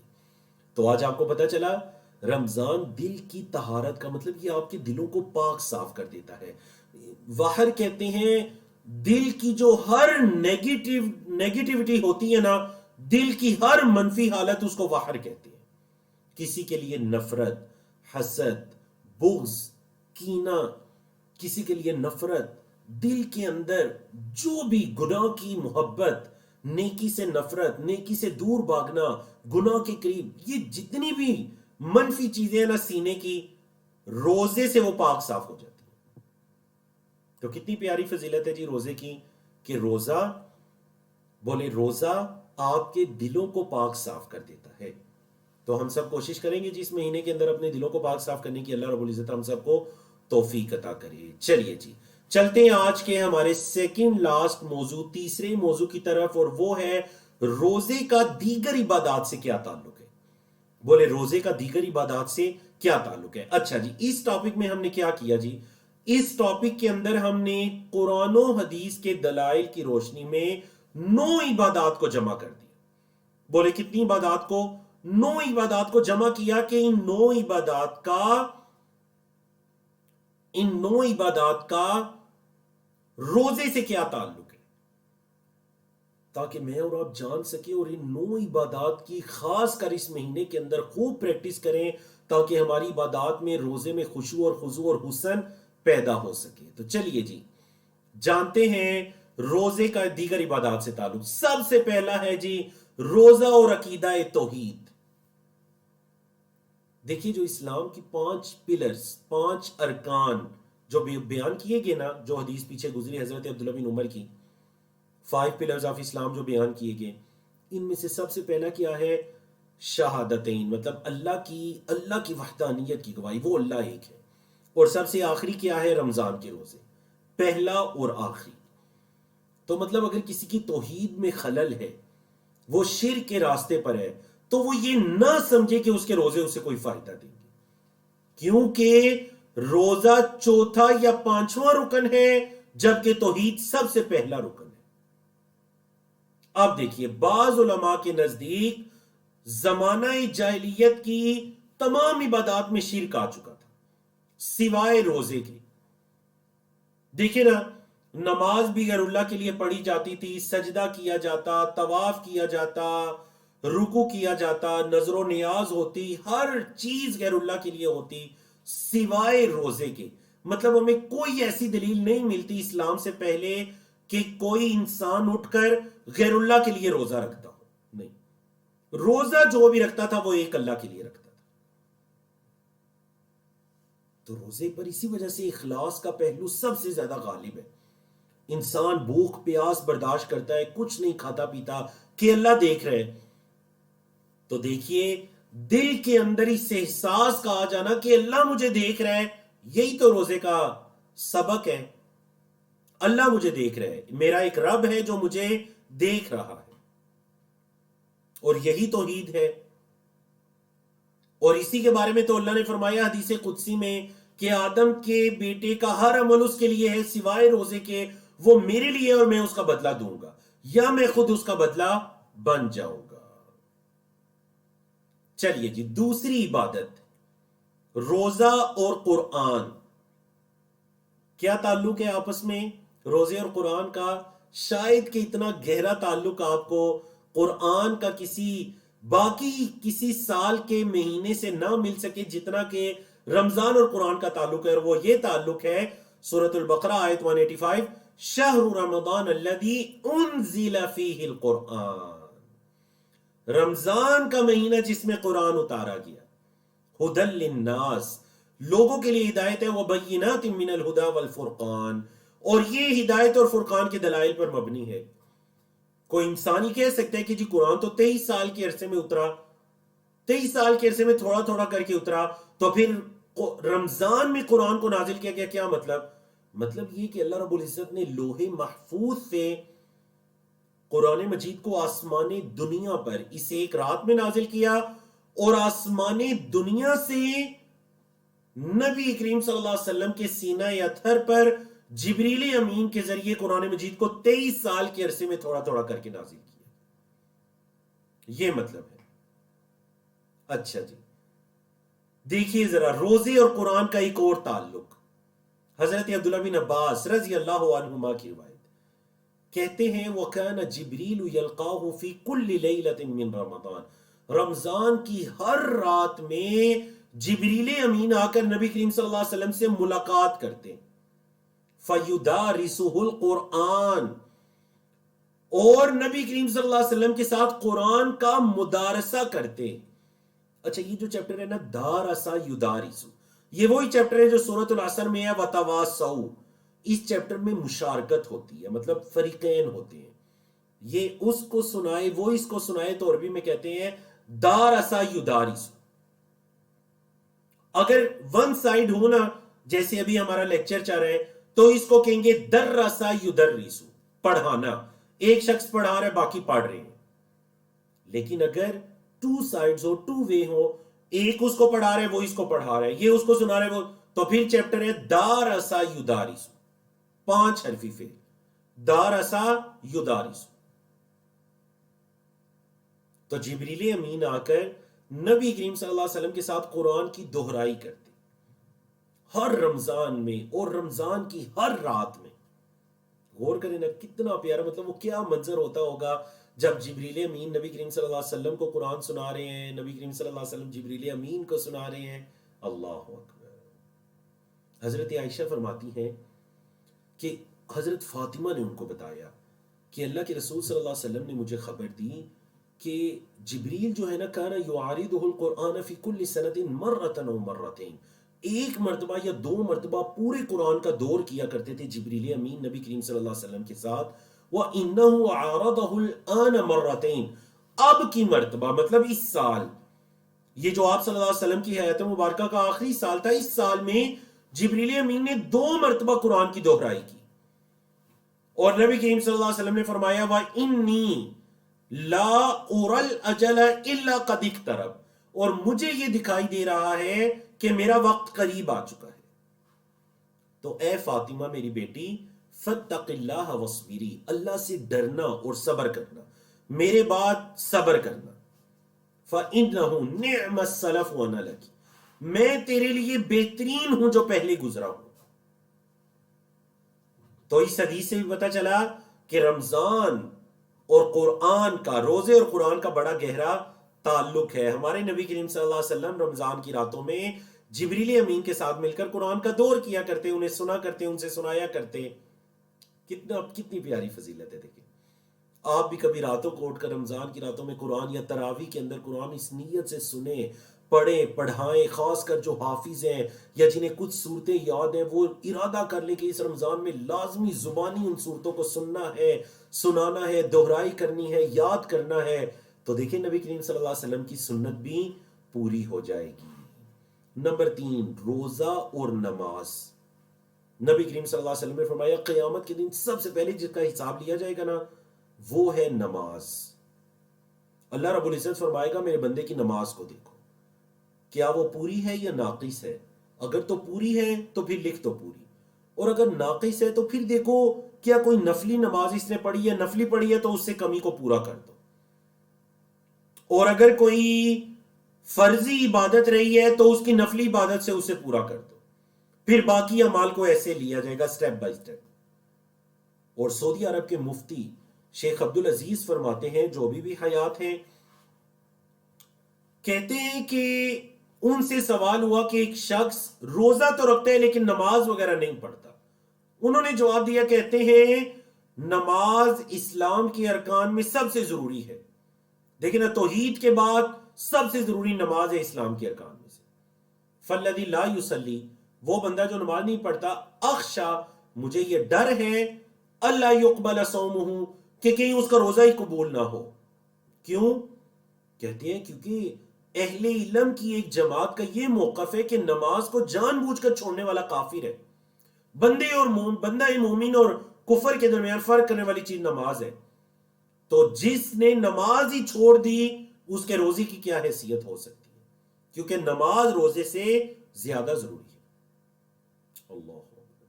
تو یہ سب بے نمازیوں کے لیے ایک واضح پیغام ہے کہ اگر آپ رمضان میں بھی اپنے آپ کو نماز کا پابند نہیں بنا سکتے تو مطلب یہ کہ آپ کو روزے نے بھوک پیاس کے علاوہ کوئی فائدہ نہیں دیا. چوتھی عبادت، اور وہ ہے جی روزہ اور اللہ کی راہ میں خرچ کرنا. حضرت عبداللہ بن عباس فرماتے ہیں صحیح بخاری کی حدیث میں کہ اللہ کے رسول صلی اللہ علیہ وسلم جو تھے نا وہ اجود الناس، لوگوں میں سب سے زیادہ سخی تھے. وَكَانَ أَجْوَدُ مَا يَكُونُ فِي رَمَضَانَ، اور سب سے زیادہ جو آپ صلی اللہ علیہ وسلم سخی ہوتے نا وہ رمضان میں ہوتے تھے. کب؟ حین یلقاہ جبریل، جب جبریل امین آ کر نبی کریم صلی اللہ علیہ وسلم کے ساتھ ملاقات کرتے. وَكَانَ جِبْرِيلُ يَلْقَاهُ فِي كُلِّ لَيْلَةٍ مِّن رَمَضَانَ، اور جبریل آ کر نبی کریم صلی اللہ علیہ وسلم کے ساتھ رمضان کی ہر رات میں ملا کرتے تھے اور قرآن کا مدارسہ کرتے، ایک دوسرے کو قرآن پڑھاتے. اور جب جبریل امین آ کر جن دنوں میں آپ صلی اللہ علیہ وسلم سے ملتے نا، نبی کریم صلی اللہ علیہ وسلم خیر کے ہر کام میں، دیکھیں یہاں پر ایک کام ہے انفاق فی سبیل اللہ، اور حدیث کے اندر ہر خیر کا کام، ہر خیر کے کام میں آپ صلی اللہ علیہ وسلم تیز چلنے والی ہوا سے بھی زیادہ تیز چلا کرتے. بولے تیز چلنے والی ہوا سے بھی زیادہ تیز چلا کرتے. یہاں یہ بھی یاد رہے کہ کچھ لوگ یہ سمجھتے ہیں کہ جی زکوٰۃ صرف رمضان میں ہی نکالی جائے گی. اکثر ہمارے معاشروں میں یہ ہوتا ہے، حالانکہ یہ درست نہیں ہے. یاد رکھیں جب آپ کے مال پر سال پورا ہو گیا، چاہے وہ رمضان کا مہینہ ہے، شعبان ہے، شوال ہے، محرم ہے، ذوالقعدہ ہے، ذوالحجہ، کوئی بھی مہینہ چل رہا ہے، اگر آپ کے مال پر سال پورا ہو گیا اور وہ نصاب کو پہنچ گیا تو آپ پر زکوٰۃ فرض ہوگی. ٹھیک ہے جی. زکوٰۃ کا رمضان کے ساتھ یہ تعلق نہیں ہے کہ لازمی رمضان میں ہی دینی ہے، پورے سال میں جب بھی سال پورا ہو گیا مال پر تو آپ پر زکوٰۃ فرض ہے. نمبر 5، روزے اور عمرے کا آپس میں تعلق. جی تو آپ میں سے کوئی ہیں جو رمضان میں روزہ کرنے کا ارادہ رکھتے ہیں، رمضان کے اندر عمرہ کرنے کا ارادہ رکھتے ہیں؟ اگر رکھتے ہیں تو ہمیں بھی اپنی دعاؤں میں یاد رکھیے گا. اللہ اکبر. رمضان المبارک میں عمرہ کرنے کی فضیلت سنیں. صحیح بخاری مسلم کی حدیث ہے کہ ایک انصاری عورت آئی تو اللہ کے رسول صلی اللہ علیہ وسلم نے اسے فرمایا فَإِذَا جَاءَ رَمَضَانُ فَاعْتَمِرِي، اے اللہ کی بندی جب رمضان آ جائے نا تو عمرہ کرنا. کیوں؟ فَإِنَّ عُمْرَةً فِيهِ، کیونکہ رمضان کے اندر عمرہ کرنا تعدل حجتاً، حج کے برابر ہے. رمضان کے اندر عمرہ کرنا ایک حج کے برابر ہے. وفی روایت لمسلمین، اور مسلم کی روایت کے کیا الفاظ ہیں جی؟ حجۃ معی، میرے ساتھ حج کرنے کے برابر ہے. بیسیوں لوگوں کے میسیجز آ رہے ہیں کہ وہ رمضان میں عمرہ کریں گے، تو آپ ہم گناہگاروں کو بھی دعاؤں میں یاد رکھیے گا، اور بیسیوں لوگوں کے میسیجز آ رہے ہیں کہ ہمیں بھی دعاؤں میں یاد رکھیے گا. تو سب کے لیے دعا کیجیے گا. جو ہماری انڈرسٹینڈ قرآن گلوبل ٹیم سے ہیں، سیرت اکیڈمی ٹیم سے ہیں اور اس وقت اس کلاس میں موجود ہیں، آپ سب کو اپنی دعاؤں میں یاد رکھیے گا. بارک اللہ فیکم. چھٹی عبادت ہے جی دعا. روزے اور دعا کا آپس میں کیا تعلق ہے؟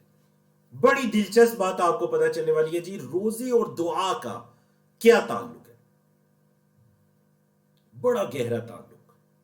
آپ کو پتہ ہے سورۃ البقرہ میں جس جگہ اللہ نے روزے کا ذکر کیا نا، وہ آیات ہیں آیت نمبر 183 سے لے کر 187 تک. بولے آیات 183 سے لے کر 187 تک کی جو آیات ہیں نا، ان 5 آیات میں اللہ رب العزت نے روزے کے بارے میں بیان کیا. بڑی دلچسپ بات ہے، سنیے. 183 روزے کے بارے میں جو آپ پڑھ بھی چکے ہیں، یا ایھا الذین آمنوا کتب علیکم الصیام. اچھا 184 پوری روزے کے بارے میں. اچھا 185 پوری روزے کے بارے میں. 186 دعا کے بارے میں. 187 پھر روزے کے بارے میں. پتہ چلا روزے کی 5 آیات، پہلی، دوسری، تیسری روزے کے بارے میں، چوتھی دعا کے بارے میں، 5ویں پھر روزے کے بارے میں. علماء کرام نے کہا روزے کی، یعنی اللہ نے دیکھے نا بات 185 میں، روزے کی بات ابھی پوری نہیں ہوئی، بیچ میں اللہ نے آیت 186 میں کیا فرمایا؟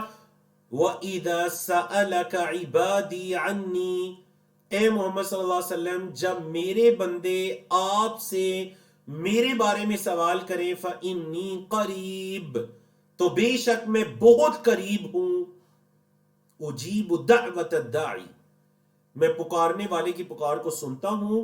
اذا دعان، جب وہ مجھے پکارتا ہے. فَلْيَسْتَجِيبُوا لِي وَلْيُؤْمِنُوا بِي، انہیں چاہیے مجھے پکاریں، مجھ سے، مجھ پر ایمان لائیں. لَعَلَّهُمْ يَرْشُدُونَ، تاکہ وہ رشد و ہدایت کو پائیں. دیکھو 186 میں دعا کے بارے میں کہنے کے بعد پھر آیت نمبر 187 187 میں پھر روزے کے بعد موضوع شروع ہو گیا.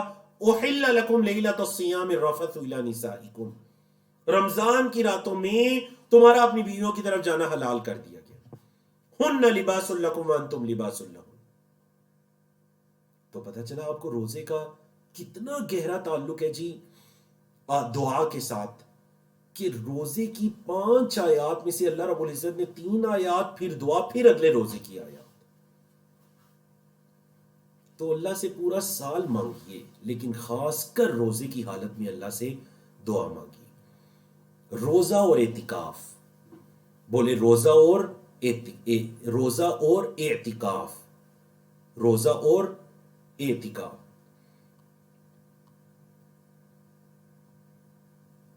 بڑے پیاری عبادت جی اعتکاف.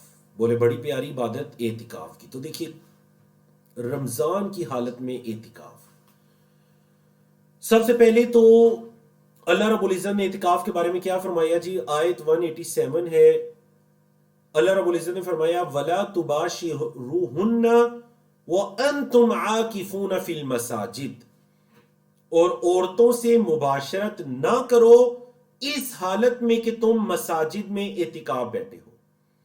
بولو، عورتوں سے مباشرت نہ کرو اس حالت میں کہ تم اعتکاف بیٹھے ہو۔ عورتوں سے مباشرت نہ کرو اس حالت میں کہ تم مساجد میں اعتکاف بیٹھے ہو۔ اس آیت سے علماء نے استدلال کیا کہ جو اعتکاف ہے نا وہ مسجد کے ساتھ خاص ہے۔ اگرچہ ہمارے معاشرے کے اندر ایک عمل بہت زیادہ ہوتا ہے جی، اور وہ عمل یہ ہے کہ بعض خواتین گھروں کے اندر اعتکاف بیٹھتی ہیں، حالانکہ یہ عمل بالکل درست نہیں ہے۔ اسی آیت سے علماء کرام نے استدلال کیا، سورۃ البقرہ کی آیت 187 سے ہی استدلال کیا کہ تم اعتکاف بیٹھے ہوئے ہو فی المساجد، مساجد میں، یعنی یہاں پر اعتکاف کو مساجد کے ساتھ خاص قرار دے دیا گیا۔ ٹھیک ہے جی، اس وجہ سے اعتکاف کی ایک ایسی عبادت ہے جو مساجد کے ساتھ خاص ہے۔ باقی تفصیل آپ آیت 187 کی تفصیل میں پڑھ سکتے ہیں سورۃ البقرہ۔ اگلی دلیل کیا ہے جی اعتکاف اور روزے کا تعلق؟ سورۃ البقرہ کی آیت 125، اللہ نے فرمایا وَعَهِدْنَا إِلَىٰ إِبْرَاهِيمَ وَإِسْمَاعِيلَ، اور ہم نے ابراہیم اور اسماعیل سے یہ عہد لیا، کیا؟ أَن طَهِّرَا، یہ کہ تم پاک صاف کرنا، بیتیا، میرے گھر کو، لِلطَّائِفِينَ وَالْعَاكِفِينَ، طواف کرنے والوں کے لیے اور اعتکاف کرنے والوں کے لیے، طواف کرنے والوں کے لیے اور اعتکاف کرنے والوں کے لیے میرے گھر کو پاک صاف کرنا۔ طواف بڑی پیاری عبادت ہے۔ 3 احادیث اس میں ہم نے ذکر کی اعتکاف کے بارے میں۔ اللہ نے آپ کو توفیق عطا کی تو کوشش کیجئے رمضان کو اعتکاف سے زندہ کیجئے۔ حضرت عائشہ کی روایت ہے پہلی کہ اللہ کے رسول صلی اللہ علیہ وسلم کے بارے میں فرماتی ہیں کہ آپ صلی اللہ علیہ وسلم جو ہے نا وہ ہر رمضان میں، اپنی زندگی کے ہر رمضان میں، اپنی وفات تک ہر رمضان کے اندر اعتکاف کیا کرتے تھے، اور پھر آپ صلی اللہ علیہ وسلم کے بعد آپ کی ازواج مطہرات بھی اعتکاف کرتی۔ اگلی حدیث حضرت ابو ہریرہ رضی اللہ تعالیٰ عنہ کی روایت کہ نبی کریم صلی اللہ علیہ وسلم جو ہیں وہ رمضان کے اندر ہر رمضان میں 10 دنوں کا اعتکاف کرتے ہیں، اور جس رمضان میں آپ فوت ہوئے، مطلب جس سال میں آپ فوت ہوئے، اس سال کے رمضان میں نبی کریم صلی اللہ علیہ وسلم نے 20 دنوں کا اعتکاف کیا، 20 دنوں کا، درمیان والا عشرہ بھی اور آخری عشرہ۔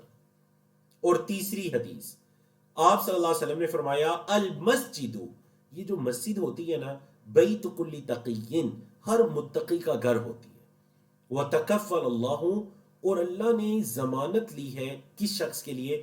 لمن کان المسجد بیتہ، مسجد جس کا گھر ہوئی، اللہ نے ضمانت دی اسے بالروح والرحمہ، اللہ نے اپنی رحمت کی اسے ذمہ داری دے دی، اس کو کفالت دے دی، اللہ مطلب اللہ کی رحمت اس شخص کے لیے اللہ کے ذمہ ہے۔ اور مزید کس چیز کی؟ والجواز علی الصراط الی رضوان اللہ الی الجنہ، پل صراط سے گزرنے کی اللہ نے کفالت لے لی، یہاں تک کہ وہ بندہ جنت میں اپنے اللہ کی خوشنودی کو پا لیتا ہے، اللہ نے اس کی ضمانت لے لی۔ اللہ، کتنی پیاری حدیث ہے۔ آخری عبادت جس کا روزے سے بڑا گہرا تعلق ہے، اور وہ عبادت ہے جی لیلۃ القدر۔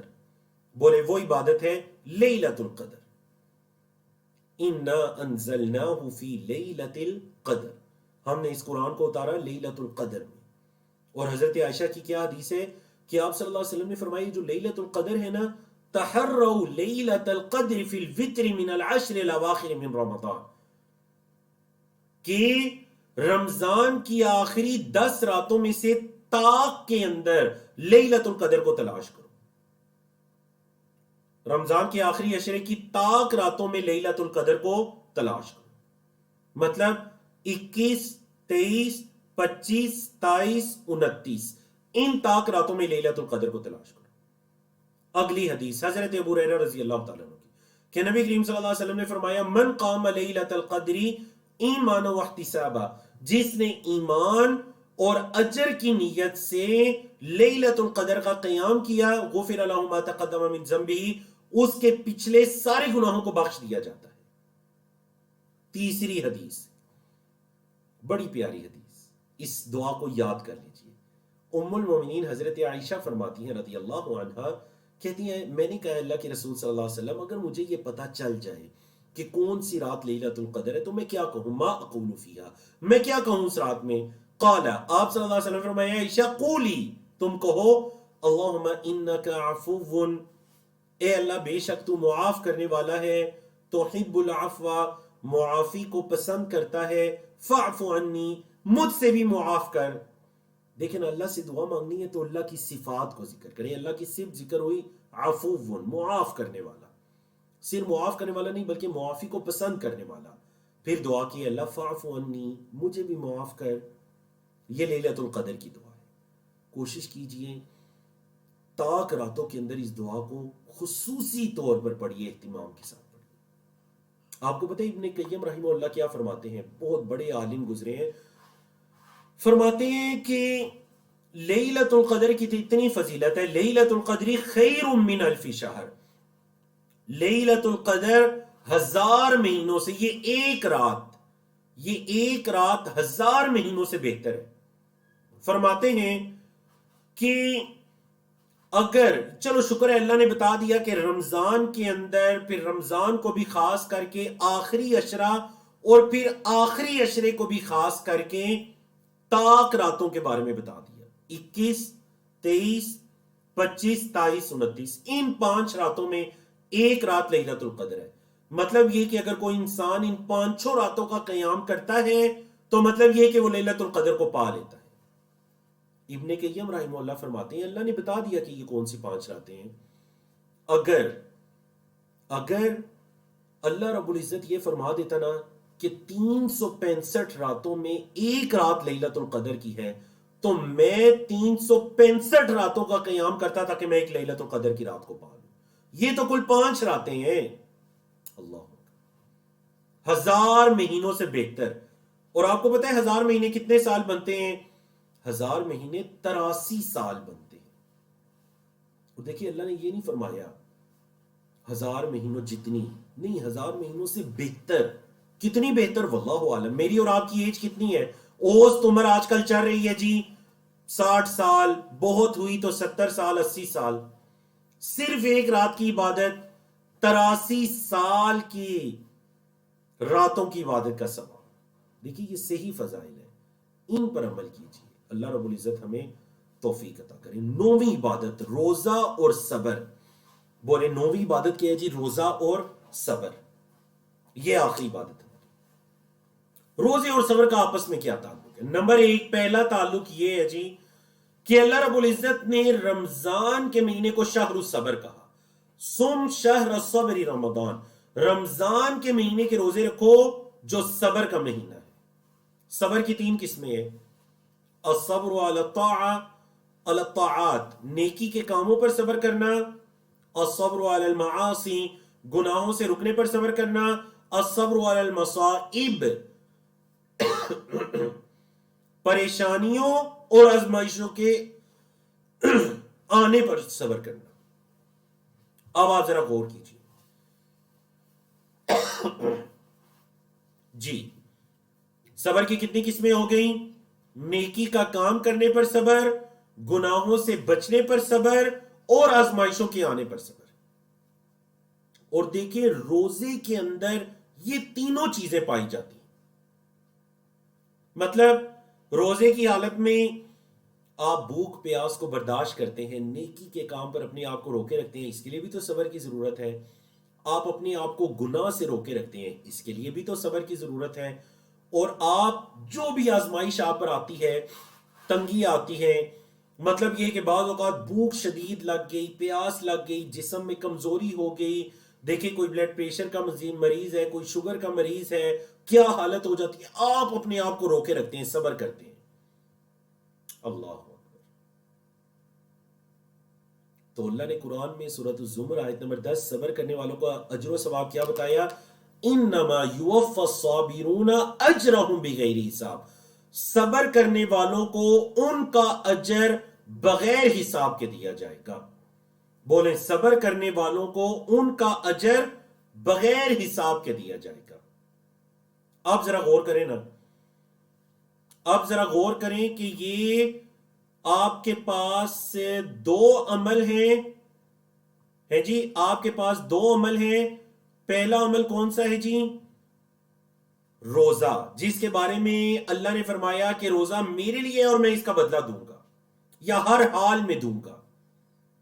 اور دوسرا عمل ہے صبر، جس کے بارے میں اللہ نے فرمایا صبر کرنے والوں کو ان کا اجر بغیر حساب کتاب کے دیا جائے گا. ان کے علاوہ کوئی آپ کو تیسری عبادت نہیں ملے گی. آپ کو پتا ہے روزہ اللہ کے لیے ہے. علماء کرام نے اس چیز کو ناپسند کیا کہ کوئی بندہ روزے کی حالت میں یہ بتاتا پھرے کہ جی آج تو میرا پیاس سے برا حال ہو گیا. بتائیے ہمارے معاشرے میں ایسا ہوتا ہے یا نہیں؟ کوئی بندہ کہتا ہے جی آج تو بھوک سے برا حال ہو گیا، آج تو پیاس سے برا حال ہو گیا، کہتے ہیں جی آج مجھے روزہ بڑا سخت لگا ہوا ہے. نہیں، یہ روزہ اللہ کے لیے نہیں ہوا.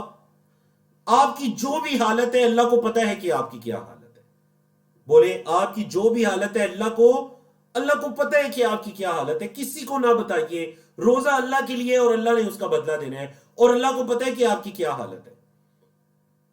تو یاد رکھیے گا یہ چیز بھی روزے کے اجر و ثواب پر اثر انداز ہوتی ہے کہ کوئی بندہ اپنی روزے میں پہنچنے والی شدت کو بار بار بتاتا پھرے کہ جی آج میرے ساتھ یہ ہو گیا اور آج میرے ساتھ یہ ہو گیا.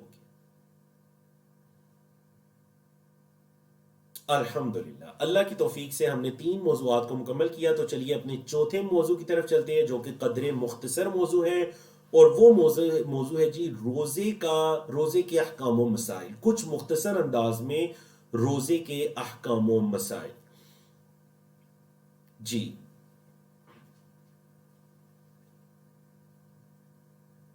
رمضان کی ابتدا کیسے یقینی طور پر معلوم ہوگی؟ تو یاد رکھیے گا رمضان کی ابتدا جاننے کے 2 طریقے ہیں.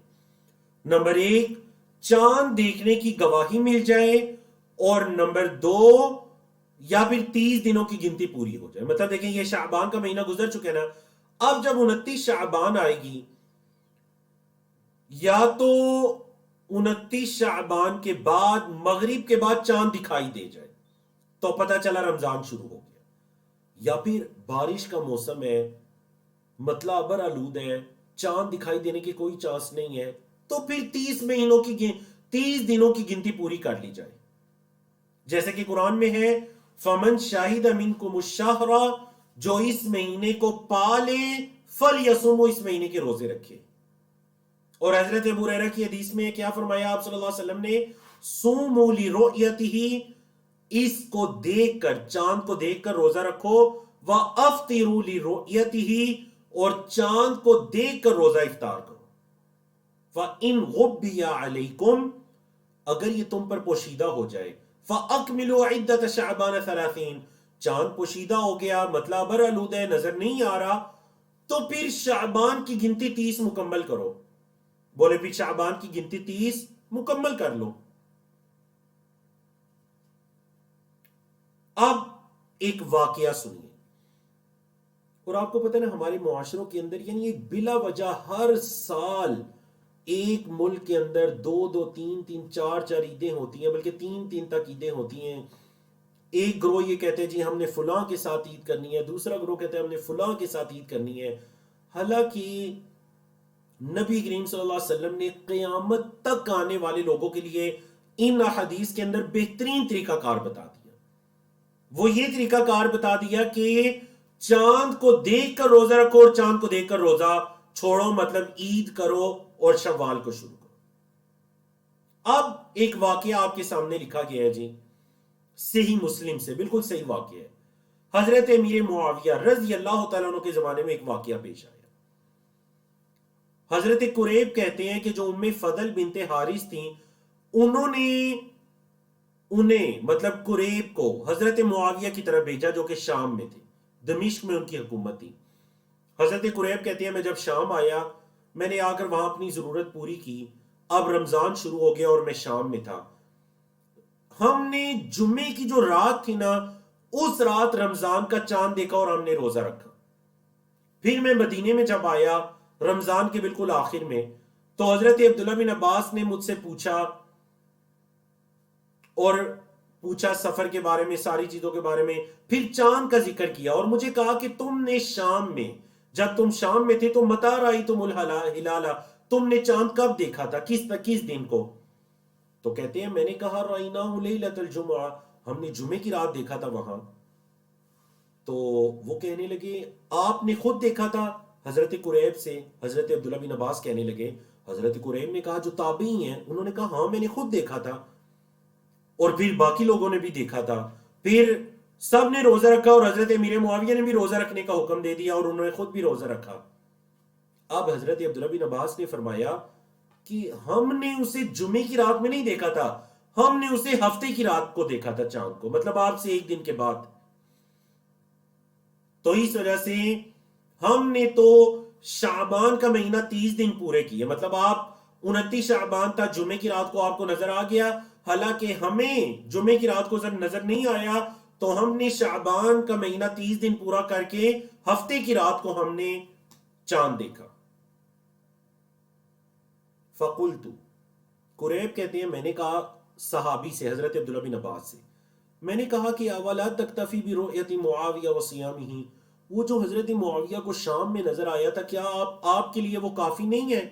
آپ مدینہ میں ہیں تو کیا وہ شام کا جو چاند تھا وہ آپ کے لیے کافی نہیں ہے؟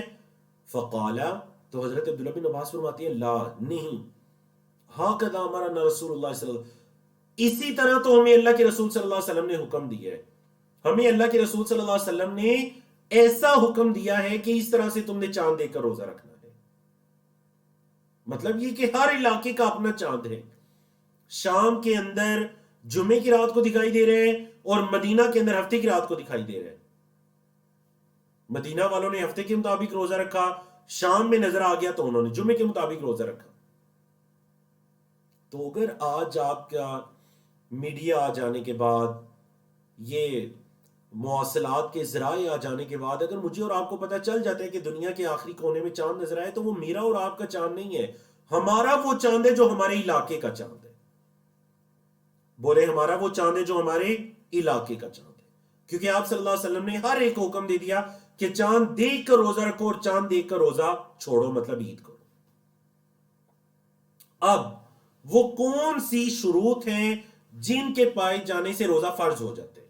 نمبر 1 اسلام، تو پتہ چلا کافر پر روزہ فرض نہیں ہے، اسلام. نمبر 2 عقل، تو پتہ چلا جو مجنوں ہے، جس کی عقل ہی نہیں، بچپن سے بڑی عمر میں کسی بیماری کی وجہ سے یا بڑھاپے کی وجہ سے جو عقل نہیں جس میں، اس پر بھی روزہ فرض نہیں ہے. نمبر 3 بلوغت، جو غیر بالغ بچے ہیں ان کو آپ پریکٹس کے لیے روزہ رکھوانا چاہیں تو رکھوا دیں، تاکہ ان کے دل میں شوق رغبت پیدا ہو کہ انہوں نے بڑے ہو کر لازمی یہ عبادت کرنی ہے، لیکن ان پر روزہ رکھنا فرض نہیں ہے. نمبر 4 اقامت پذیر ہونا، تو پتہ چلا ایک انسان اگر سفر کی حالت میں ہے تو اس پر روزہ فرض نہیں ہے. نمبر 5 حیض و نفاس سے طہارت، عورت کو 3 طرح کے حالات سے گزرنا پڑ سکتے ہیں. ایک ہے ماہواری، ہر مہینے. نمبر 2 نفاس، بچے کی ولادت کے بعد. نمبر 3 استحاضہ، جو ماہواری کے ایام کے علاوہ یا بچے کی پیدائش کے ایام کے علاوہ ویسے ہی خون بیماری کی وجہ سے جاری رہتا ہے، تو یاد رکھیے گا اس میں روزے رکھے جائیں گے. صرف ماہواری کے ایام میں یا بچے کی ولادت کے بعد جو نفاس کے ایام ہیں ان کے اندر روزے نہیں رکھے جائیں گے، تو ان سے پاک صاف ہونا یہ بھی روزے کے لیے لازم ہے. نمبر 6 روزے رکھنے کی قدرت، ایک انسان مریض ہے، روزہ رکھنے کی طاقت ہی نہیں رکھتا، تو ٹھیک ہے اس پر بھی روزہ رکھنا فرض نہیں ہے. نمبر 7 نیت، بولے نمبر 7 نیت. یہاں پر ایک مسئلے کو سمجھ لیجیے، وہ ہم یہاں پر سمجھتے ہیں مریض کے بارے میں.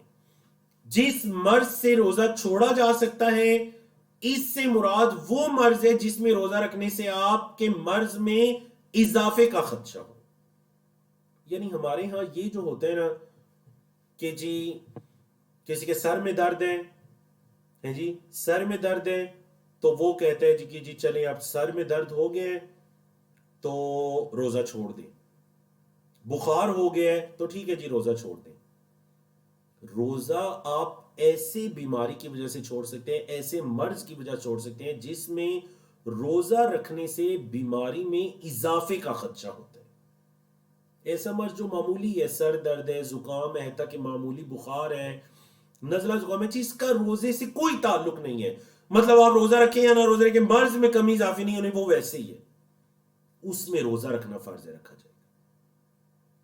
ہاں ایک ایسا مرض ہو گیا کہ جس کے اندر اگر آپ نے میڈیسن نہ لی تو آپ کا مرض بہت پھیل سکتا ہے، بڑھ سکتا ہے، تو ٹھیک ہے روزہ چھوڑ دیجئے، میڈیسن لیجئے، پہلے علاج کیجئے اور پھر رمضان کے بعد جتنے روزے چھوٹے ہوں گے ان کی قضا دے دیجئے اور رکھ لیجئے. ایسے ہی ہے جی. دلیل سورۃ البقرہ کی آیت 185 جو آپ پڑھ بھی چکے ہیں.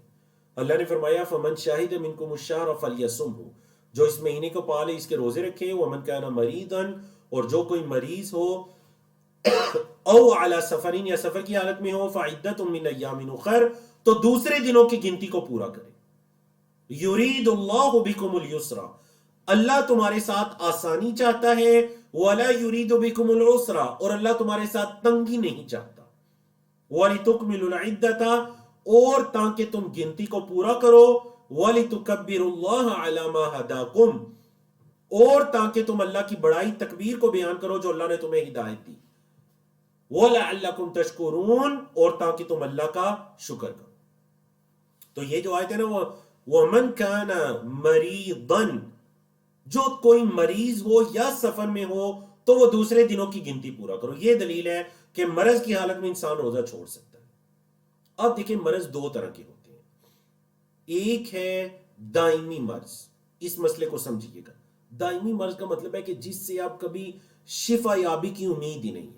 مطلب ایک انسان بہت بوڑھا ہو چکا ہے یا پھر اس کو فالج، کمزوری کا ایسی بیماری لگ چکی ہے جس سے اب کبھی وہ صحت کی طرف نہیں لوٹے گا. ایسا مریض روزے کے بدلے میں ایک مسکین کو کھانا کھلا دے گا، فدیے میں ایک مسکین کے ایک وقت کا کھانا فدیے میں دے دے گا، چاہے تو وہ روزانہ روزے کے بدلے میں کسی کو کھانا دے یا پھر پورے مہینے کا راشن کسی مسکین کو لے دے. دونوں صورتیں ہو سکتی. سمجھ آئے جی؟ یہ دائمی مرض والے ہیں، وہ فدیہ دیں گے. دوسرا ہے وقتی مرض. وقتی مرض مطلب جس سے شفا یابی کی امید ہے، کوئی بخار ہے یا ایکسیڈنٹ وغیرہ ہے، یہ حضرات فدیہ نہیں دیں گے، بلکہ یہ رمضان میں جتنے روزے چھوڑیں گے 1 2 3 4 5 اس بیماری کی وجہ سے، رمضان کے بعد یہ اتنی روزوں کی قضا دیں گے، جتنے روزے چھٹے ہوں گے رمضان کے بعد یہ گنتی پوری کریں گے. اوپر آپ نے آیت کے اندر دلیل پڑھی نا، فَعِدَّةٌ مِّنْ أَيَّامٍ أُخَرَ، دوسرے دنوں کی گنتی کو پورا کرنا ہے، مطلب رمضان کے بعد شوال اور باقی دنوں کے اندر آنے والی گنتی کو پورا کرنا ہے. سمجھ آ گیا؟ اور جو دودھ پلانے والی عورتیں ہیں یا حاملہ ہیں، صحیح قول کے مطابق وہ بھی رمضان کے بدلے میں فدیہ نہیں دیں گی، بلکہ رمضان گزرنے کے بعد جتنے روزے ان سے چھوٹے ہوں گے ان کا اتنے روزوں کی گنتی کو پورا کریں گی، روزوں کی قضا دیں گی، پورے روزے کے بدلے میں روزہ رکھیں گی. اب آتے ہیں، یہ تو مریض کے بارے میں تھا، اب آتے ہیں جی مسافر کے بارے میں. یہی سورۃ البقرہ کی آیت 185 جس کا ترجمہ بھی آپ نے سنا. اگر سفر میں روزہ رکھنا مسافر کے لیے مشقت کا باعث ہے، مطلب روزہ رکھنے کی وجہ سے اس کی صحت میں، اس کے سفر میں بہت فرق آ رہا ہے، تو علماء کا اتفاق ہے کہ ایسی حالت میں روزہ چھوڑنا افضل ہے. بولے ایسی حالت میں روزہ چھوڑنا افضل ہے. اور کیا دلیل ہے؟ صحیح بخاری کی حدیث ہے کہ نبی کریم صلی اللہ علیہ وسلم نے ایک مرتبہ سفر کے دوران کچھ رش دیکھا. جب آپ صلی اللہ علیہ وسلم گئے تو دیکھا وہاں پر ایک آدمی ہے جس پر سایہ کیا جا رہا ہے. آپ صلی اللہ علیہ وسلم پوچھا یہ کیا ہے؟ تو لوگوں نے کہا یہ روزے کی حالت میں ہے، بے ہوش ہو کر گر پڑا، اس پر ہم سایہ کر رہے ہیں. آپ صلی اللہ علیہ وسلم نے فرمایا لیس من البر الصوم فی السفر، سفر کی حالت میں روزہ رکھنا یہ کوئی نیکی کا کام نہیں ہے. بولے سفر کی حالت میں روزہ رکھنا کوئی نیکی کا کام نہیں. البتہ اگر مشقت نہیں ہے، جیسے آج کل کے اکثر سفر ہیں، رکھا بھی جا سکتے ہیں اور افطار بھی کیا جا سکتے ہیں. دونوں طرح کے دلائل موجود ہیں. اگر کوئی یہ کہتا ہے کہ سفر کی رخصت پر عمل کرتے ہوئے نہیں رکھنا چاہتا تو ٹھیک ہے، آپ نہ رکھیے. اور اگر کوئی یہ کہتا ہے کہ نہیں میں برداشت کر سکتا ہوں، میں رکھنا چاہتا ہوں، تو ٹھیک ہے آپ رکھیے. جیسا کہ صحیح بخاری کی حدیث آپ کے سامنے ہے، حضرت ابو الدرداء کی، کہتے ہیں ہم نبی کریم صلی اللہ علیہ وسلم کے ساتھ نکلے بعض اسفار میں. ایک بڑے گرمی کا دن تھا، اتنا گرمی کا دن تھا کہ ہم میں سے ہر آدمی نے اپنا ہاتھ اپنے سر پر رکھا ہوا تھا گرمی کی شدت سے. اور ایسی گرمی میں ہم میں صرف 2 لوگ تھے جو روزے کی حالت میں تھے، ایک نبی کریم صلی اللہ علیہ وسلم اور ایک حضرت ابن رواحہ، عبداللہ بن رواحہ ان کا نام ہے. حضرت عبداللہ بن رواحہ اور نبی کریم صلی اللہ علیہ وسلم بس 2 لوگ تھے جو روزے کی حالت میں تھے. باقی ہم میں سے ہر بندہ شدید گرمی کی حالت میں تھا اور روزے سے نہیں تھا. تو یہی حدیث اس چیز کی دلیل ہے کہ روزہ چھوڑا بھی جا سکتا ہے اور روزہ رکھا بھی جا سکتا ہے. اب آتے ہیں جی سحری کی طرف.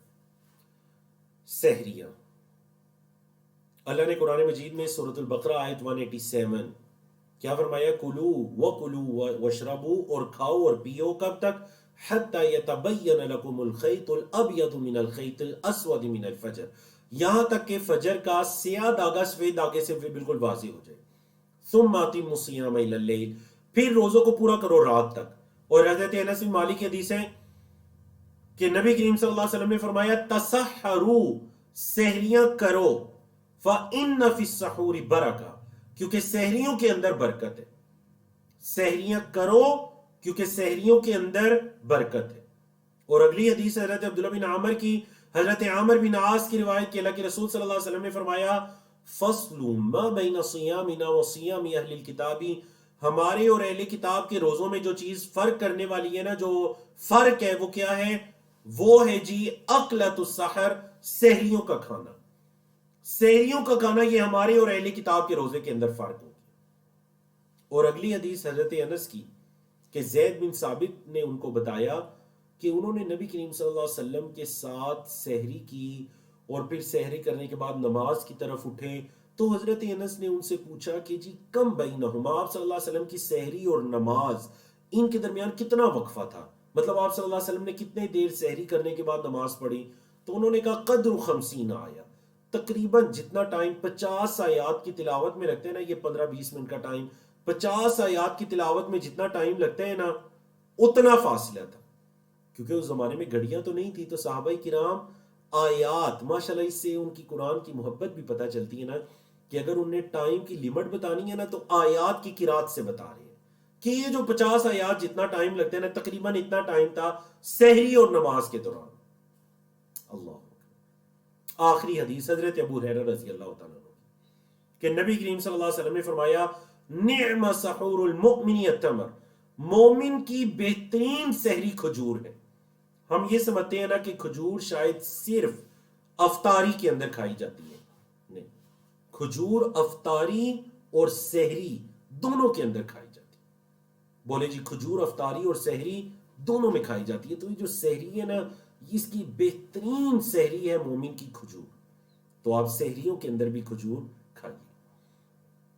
اچھا جی، اب دیکھیں ہمارے ہاں اکثر ایسا ہوتا ہے خاص کر ان دنوں کے اندر کہ رات کو کہیں سے افطاری بہت کر لی، یا پھر کہیں رات کو 11-12 بجے دعوت کھانے چلے گئے، اتنا پیٹ بھر کر کھانا کھا لیا، بس جی اب سحری کرنی نہیں. یہی تو ہمارے اور اہل کتاب کے روزوں کے درمیان فرق ہے. اگر آپ سحری کا آپ کو بالکل دل نہیں ہے، مطلب نہیں کچھ کھانا پینا چاہ رہے، تو کم از کم ایک کھجور کھا لیجئے، پانی پی لیجئے، سحری کی نیت سے کچھ ہلکا پھلکا اپنے منہ میں ڈال لیجئے. کیونکہ اہل کتاب کے اور ہمارے روزوں کے درمیان میں سحریوں کا کھانا ہے، اور سحری کا کھانا وہ کھانا ہے جس کھانے میں برکت ہے. سحریاں کھاؤ کیونکہ سحریوں میں برکت ہے. اب یہاں پہ ایک اور مسئلے کو سمجھ لیجئے. روزے کی نیت روزے سے پہلے ہوگی. آپ صلی اللہ علیہ وسلم نے فرمایا من لم یبیت الصیام قبل الفجر، جس نے فجر سے پہلے روزے کی نیت نہیں کی، فلا صیام له، اس کا کوئی روزہ نہیں ہے. تو روزے دار کیا کرے گا؟ روزے دار روزے کی نیت رات سے کرے گا، نیت اصل میں دل کے ارادے کا نام ہے. رات کو جب وہ یہ سوچتے ہیں کہ میں نے صبح اٹھ کر روزہ رکھنا ہے تو بس یہی اسی چیز کا نام نیت ہے. وہ رات کو یہ سوچتے ہیں نا, مطلب چاہے وہ سویا یا نہیں سویا, رات کو یہ ہے کہ صبح میں نے روزہ رکھنا ہے, یہی نیت ہے. ہمارے معاشروں میں جو زبان سے الفاظ ادا کیے جاتے ہیں نا, وَبِصَوْمِ غَدٍ نَوَيْتُ مِنْ شَهْرِ رمضان, یہ کسی حدیث سے یہ لفظ ثابت نہیں ہے. نمبر 2, معنی کے اعتبار سے بھی یہ لفظ درست نہیں ہے. نہ کسی حدیث سے ثابت ہے, نہ معنی کے اعتبار سے یہ الفاظ درست ہے. کیوں؟ کیونکہ دیکھیں عربی زبان کے اندر دن جو ہے نا وہ مغرب کے ٹائم داخل ہوتے ہیں. یاد رکھیں گا, عربی زبان میں دن داخل ہوتا ہے مغرب کے ٹائم سے. مغرب سے لے کر یہ مغرب سے لے کر اگلے دن کی مغرب تک یہ ایک دن ہوتا ہے. دیکھیں نا, اسی وجہ سے تو چاند آپ لوگ دیکھتے ہیں مغرب کے بعد, اور آپ کہتے ہیں چلے جی یکم رمضان ہے, تراویح بھی پڑھنا شروع کر دیتے ہیں, روزے شروع ہو جاتے ہیں رات سے ہی. سمجھ آئی؟ آپ دیکھیں سحری کے ٹائم آپ کیا کہہ رہے ہیں, سحری ٹائم آپ کہہ رہے ہیں وہ بِصَوْمِ غَدٍ, غد عربی میں کہتے ہیں ٹمارو کو, آنے والے کل کو. تو آپ سحری کے ٹائم کہہ رہے ہیں میں آنے والے کل کی نیت کرتا ہوں. کیا مطلب روزہ آپ آج رکھ رہے ہیں, سحری کر رہے ہیں تو آج روزہ رکھ رہے ہیں, تو کل کے روزے کی نیت کیسے کرتا ہوں؟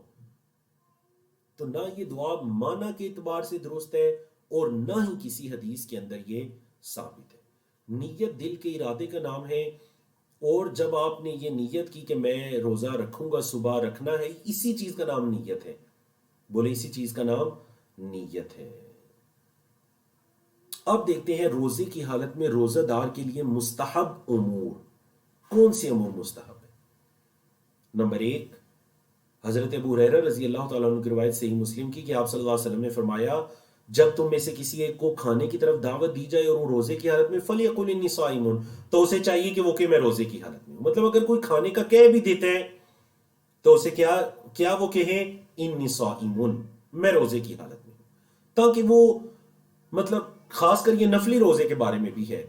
اکثر اوقات نفلی روزے کی حالت میں بندہ کسی کی دعوت کو فوراً ریجیکٹ کر دیتا ہے, اور بعض اوقات بندہ ریاکاری سے بندے کے لیے بتاتا بھی نہیں ہے کہ میرا روزہ ہے. تو نہیں, حدیث کے اندر یہ الفاظ ہے اس کو بتا دے کہ میں روزے کی حالت میں ہوں, تاکہ اس کے دل میں بھی کوئی ایسی بات نہ آئے کہ میرا مسلمان بھائی میری دعوت کو قبول کیوں نہیں کر رہا. اگلی حدیث حضرت ابو ہریرہ رضی اللہ تعالیٰ عنہ کی روایت کہ نبی کریم صلی اللہ علیہ وسلم نے فرمایا, وَإِذَا كَانَ يَوْمُ صَوْمِ أَحَدِكُمْ فَلَا يَرْفُثْ وَلَا يَصْخَبْ, نہ کوئی گناہ کا کام کرے جب تم میں سے کسی ایک کے روزے کا دن ہو, نہ کسی پر چیخے چلائے. اگر کوئی گالی دیتا ہے یا اس سے لڑائی کرتا ہے تو اسے چاہیے کہ وہ کہے اِنِّی امْرُؤٌ صَائِمٌ, بے شک میں روزے دار ہوں, میں روزے کی حالت میں ہوں. اگلی حدیث حضرت ابو ہریرہ رضی اللہ تعالیٰ عنہ کی روایت صحیح بخاری کی کہ اللہ کے رسول صلی اللہ علیہ وسلم نے فرمایا, من لم يدع قول الزور والعمل به, جو جھوٹی بات کہنا اور اس پر عمل کرنا نہیں چھوڑتا, والجہل, اور جہالت نہیں چھوڑتا, فلیس للہ حاجۃ, اللہ کو کوئی ضرورت نہیں ہے, ان یدع طعامہ وشرابہ, کہ وہ اپنے کھانے پینے کو چھوڑے. اب یاد رکھیے گا کہ اگر کسی شرعی عذر کی وجہ سے روزہ چھوڑنا پڑ بھی جائے نا, تو پھر بھی اسے چاہیے کہ وہ عام حالت میں نہ کھائے پیے, تاکہ روزے کی حرمت برقرار رہے. مطلب کسی شرعی عذر کی وجہ سے اگر روزہ نہیں بھی رکھا تو پھر بھی اسے چاہیے کہ وہ کھلے عام نہ کچھ کھائے پیے, تاکہ رمضان کی روزے کی حرمت ہر دل کے اندر برقرار رہے. مزید ایک حدیث جان لیجئے, اللہ کے رسول صلی اللہ علیہ وسلم نے فرمایا, رب صائمن, کتنے ہی روزے دار ہیں, لیس لہ من صیامہ الا الجوع, جن کو اپنے روزے سے بھوک کے علاوہ کچھ حاصل نہیں ہوتا, ورب قائمن, اور کتنے ایسے رات کا قیام کرنے والے ہیں, تراویح تہجد پڑھنے والے ہیں, لیس لہ من قیامہ الا السحر, جس کو جاگنے کے علاوہ کوئی فائدہ نہیں ہوتا اپنے قیام سے. اللہ اکبر. تو دیکھیں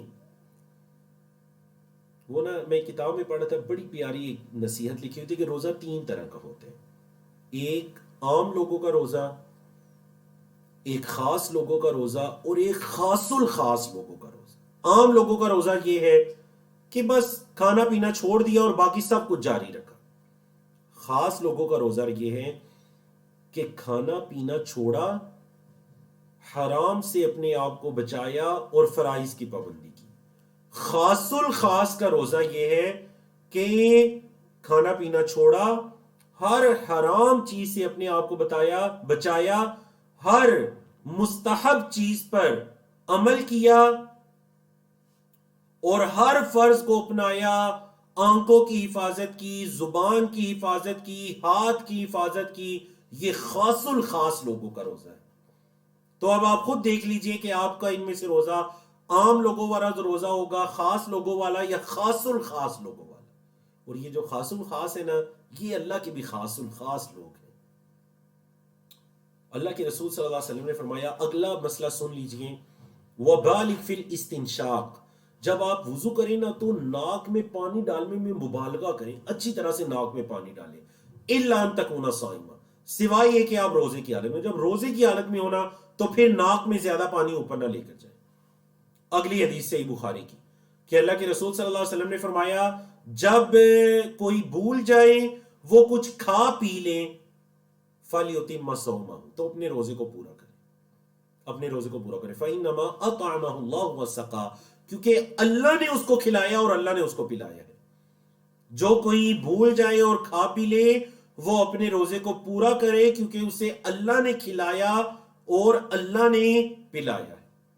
تو روزے کی حالت میں انسان کو فرض نمازوں کی پابندی، نوافل کا اہتمام، تلاوت، ذکر و اذکار، اچھے اخلاق اور دیگر طاعات کے کاموں کو اختیار کرنا چاہیے۔ اب ہم آتے ہیں سحری کے بعد افطاری کی طرف، بالکل آخری ہمارے مسائل ہیں جی۔ آپ صلی اللہ علیہ وسلم نے فرمایا، لا یزال الناس بخیر، لوگ ہمیشہ خیر پر قائم رہیں گے، ما عجل الفطرہ، جب وہ افطاری میں جلدی کرتے رہیں گے۔ تو یاد رکھیے گا، بعض لوگ یہ جو کہتے ہیں نا کہ جی افطاری کا ٹائم تو ہو چکا لیکن کچھ انتظار کر لیں، تسلی ہو جائے، نہیں، جب ٹائم ہو چکا تو پھر افطاریوں میں جلدی کیجیے، بولے افطاریوں میں جلدی کیجیے۔ سحریوں میں تاخیر، مطلب سحری بالکل آخری وقت پہ کیجیے، یہ سنت ہے، اور افطاری بالکل پہلے وقت پہ کیجیے، یہ سنت ہے۔ اگلی حدیث سنیے افطاری سے متعلق، اللہ کے رسول صلی اللہ علیہ وسلم نے فرمایا، ان للصائم عند فطره دعوۃ ما ترد، روزے دار کی افطاری کے وقت ایک دعا ہے جس کو رد نہیں کیا جاتا۔ تو اگر آپ کی بھی کوئی خاص دعا ہے تو آپ اللہ سے افطاری کے وقت میں وہ دعا مانگا کریں۔ اگلی حدیث حضرت انس بن مالک کی، کہتے ہیں اللہ کے رسول صلی اللہ علیہ وسلم، یفطر علی رطبات، رطب کہتے ہیں تر کھجور کو، وہ جو ایک یلو کلر کی یا ایک بڑی نرم تر کھجور ہوتی ہے نا، بالکل تازی کھجور درخت سے اتری جسے کچھ دن ہوئے ہیں، آپ صلی اللہ علیہ وسلم رطب سے روزہ افطار کرتے قبل ان یصلی، نماز پڑھنے سے پہلے۔ فإن لم تکن رطبات، اگر آپ صلی اللہ علیہ وسلم کے پاس رطبات نہ ہوتی، فعلی تمرات، تو پھر تمر سے افطار کرتے، تمر کہتے ہیں خشک کھجور کو، پھر خشک کھجور سے افطار کر لیتے۔ فإن لم تکن، اگر تمرات بھی نہ ہوتی، حسا حسوات من ماء، پھر آپ صلی اللہ علیہ وسلم پانی کے چلو لے لیا کرتے تھے۔ اللہ غور کریں نا، یعنی اس حدیث سے ایک تو یہ پتہ چلتا ہے کہ اگر تر کھجور ہے تو اس سے افطار کریں، نہیں ہے تو خشک سے، نہیں ہے تو پانی سے۔ دوسرا جو چیز ہمیں پتہ چلتا ہے وہ یہ کہ آپ صلی اللہ علیہ وسلم پر کبھی ایسے حالات بھی آتے کہ افطاری کے لیے آپ صلی اللہ علیہ وسلم کے پاس ایک کھجور بھی نہ ہوتی تو آپ پانی کے چلو سے روزہ افطار کر لیتے۔ اور آج ہمارے دسترخوان پر کیا کچھ نعمت نہیں ہوتی افطاری کے وقت، اور اگر پھر بھی ہم اللہ کا شکر ادا نہ کریں یا ان نعمتوں کا حق ادا نہ کریں تو پھر ہمیں جواب دہی کے لیے بھی تیار رہنا چاہیے۔ حضرت عبداللہ بن عمر کی روایت کہ اللہ کے رسول صلی اللہ علیہ وسلم جب افطار کرتے تو یہ دعا پڑھتے، افطار مطلب کھجور کھانے یا پانی پینے کے بعد یہ دعا پڑھی جائے، ذهب الظمأ، پیاس چلی گئی، وابتلت العروق، اور رگیں تر ہو گئیں، وثبت الاجر انشاءاللہ، اور انشاءاللہ اجر ثابت ہو گیا، بولے انشاءاللہ اجر ثابت ہو گیا۔ اب ہم آتے ہیں جی سحری اور افطاری کے بعد قیام اللیل کی طرف۔ اللہ کے رسول صلی اللہ علیہ وسلم فرماتے ہیں کہ جس نے رمضان کا قیام کیا ایمان اور اللہ سے اجر کی امید رکھتے ہوئے، اس کے پچھلے گناہ بخش دیے جاتے ہیں۔ اور حضرت عائشہ کی روایت متفق علیہ، مطلب صحیح بخاری مسلم دونوں کتابوں میں، کہتی ہیں کہ آپ صلی اللہ علیہ وسلم ما كان رسول اللہ صلی اللہ علیہ وسلم یزید فی رمضان ولا فی غیرہ علی 11 رکعۃ، آپ صلی اللہ علیہ وسلم رمضان اور غیر رمضان میں 11 رکعت سے زیادہ نہ پڑھتے. یصلی اربعا، 4 رکعت پڑھتے ہیں. فلا تسأل عن حسنہن وطولہن، ان کی خوبصورتی کے بارے میں اور ان کی طوالت کے بارے میں، مطلب کتنی وہ لمبی پڑھتی، آپ پوچھیں ہی نہ، اتنی پیاری اور لمبی رکعت پڑھتی. ثم یصلی اربعا، پھر 4 رکعت پڑھتے. فلا تسأل عن حسنہن وطولہن، آپ ان کی خوبصورتی، ان رکعات کی طوالت کے بارے میں پوچھیں ہی نہ. ثم یصلی ثلاثا، پھر آپ صلی اللہ علیہ وسلم 3 رکعت پڑھتے. تو یہ 4 مطلب 2 کر کے 4 پڑھتے. 4 پڑھنے کے بعد کچھ دیر آرام کرتے اور پھر اگلی 4 پڑھتے اور پھر آخر میں 3 پڑھتے. تو یہ 11 رکعت آپ صلی اللہ علیہ وسلم رمضان اور رمضان کے علاوہ باقی دنوں میں پڑھا کرتے تھے. سمجھا کہ جی صحیح بخاری مسلم کی حدیث ہے. اب ہمارے معاشرے میں بہت اختلافی مسئلہ ہو جاتا ہے. رمضان آتا ہے تو ہم اس بحث میں پڑ جاتے ہیں جی تراویح 11 پڑھنی ہے، 20 پڑھنی ہے، 40 پڑھنی ہے. اللہ کے بندے آپ 100 پڑھنی ہے 100 پڑھیے، جتنی رکعت پڑھ سکتے ہیں پڑھیے، لیکن سنت صحیح بخاری مسلم کی حضرت عائشہ کی حدیث کے مطابق 11 رکعت کو کہیے. بتائیے 11 رکعت سنت ہے، اس سے اوپر آپ جتنی مرضی پڑھنا چاہیے، پوری رات قیام کیجیے، کوئی حرج. لیکن یہ مت کہیے کہ 11 سے اوپر 20 یا 32 یا بعض جگہ 33 پڑھی جاتی ہیں. یہ مت کہیے کہ یہ سنت ہے. سنت 11 رکعت ہے اور پھر اس سے اوپر آپ جتنی پڑھنے چاہیے پڑھیے.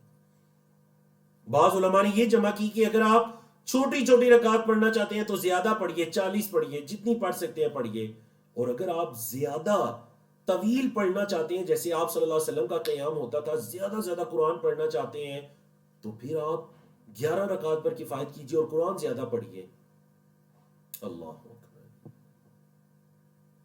اگلی حدیث وہی والی ہے جسے ہم اختصار کی وجہ سے چھوڑ رہے ہیں، کہ وہ جو نبی کریم صلی اللہ علیہ وسلم نے 3 رات تک قیام کیا تھا اور پھر چوتھی رات آپ صلی اللہ علیہ وسلم نہیں نکلے. جب آپ نے لوگوں کا شوق دیکھا، اگلی صبح جب لوگوں نے پوچھا تو نبی کریم صلی اللہ علیہ وسلم نے شہادتین پڑھی، خطبہ دیا اور پھر لوگوں سے یہ فرمایا کہ مجھے جو ڈر ہوا نا وہ یہ ہوا کہ کہیں تم پر فرض نہ ہو جائے اور پھر تم عاجز آ جاؤ، تم اس کی قدرت نہ رکھو. تو اس وجہ سے میں پھر چوتھی رات نہیں نکلا. لیکن پھر آپ صلی اللہ علیہ وسلم کے بعد حضرت عمر رضی اللہ عنہ کے دور میں لوگوں کو پھر سے ایک امام پر جمع کر کے ان کو تراویح کی عبادت شروع کروا دی گئی. کیوں؟ کیونکہ اب آپ صلی اللہ علیہ وسلم دنیا میں نہیں ہے تو یہ خدشہ نہیں ہے کہ اب تراویح کی عبادت فرض ہو جائے گی، کیونکہ فرائض اور محرمات اور عبادات اور دین یہ ساری چیزیں نبی کریم صلی اللہ علیہ وسلم کے حیات مبارکہ میں مکمل ہو چکا تھا. اب آتے ہیں جی ان امور کی طرف، مفطرات الصوم یا مفطرات الصوم، جو روزے کو توڑنے والی ہیں، ایسی چیزیں جن سے روزہ ٹوٹ جاتا ہے، روزہ باطل یا فاسد ہو جاتا ہے، جن سے بچنا روزے دار کے لیے فرض ہے.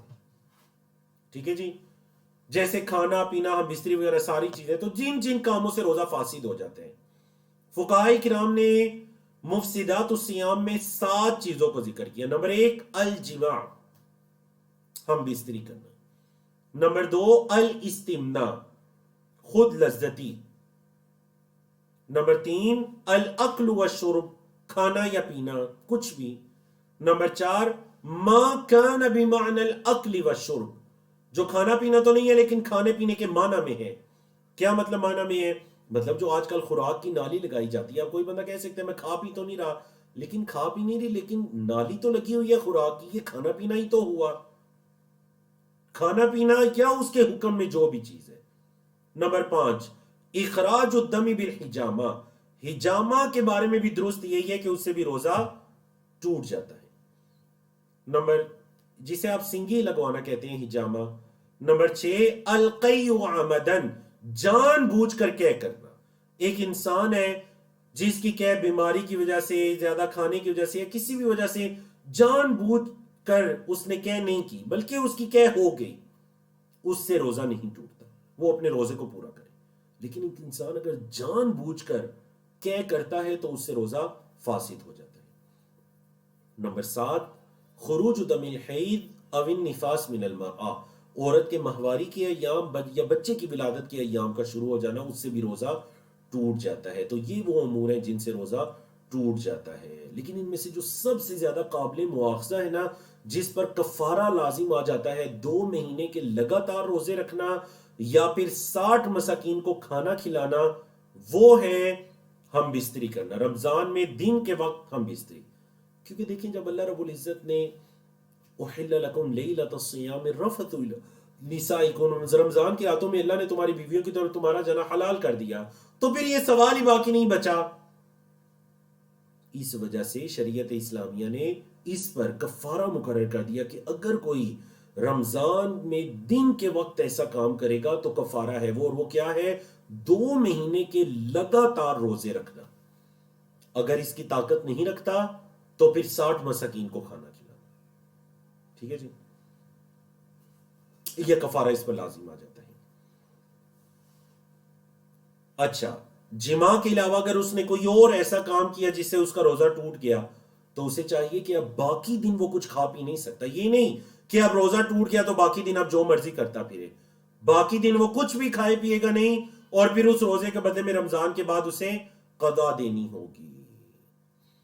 ایسے امور جن کے مفسدات ہونے یا نہ ہونے کے بارے میں فقہا کے درمیان اختلاف ہے، ان میں سے کچھ خاص علاج کے طریقے ہیں، جدید طریقے جن کا ہم ذکر کرنے جا رہے ہیں. انجیکشن.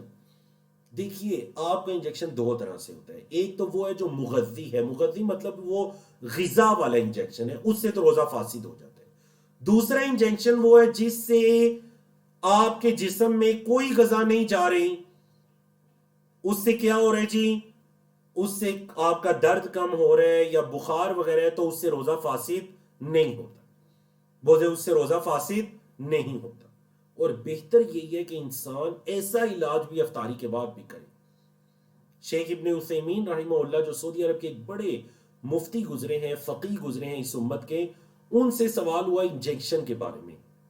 انجیکشن کے بارے میں ان سے سوال ہوا تو انہوں نے کیا جواب دیا؟ انہوں نے کہا کہ جو رگ کے اندر یا عضلات کے اندر انجیکشن وغیرہ لگائے جاتے ہیں اس میں کوئی حرج نہیں ہے، اس سے روزہ نہیں ٹوٹتا.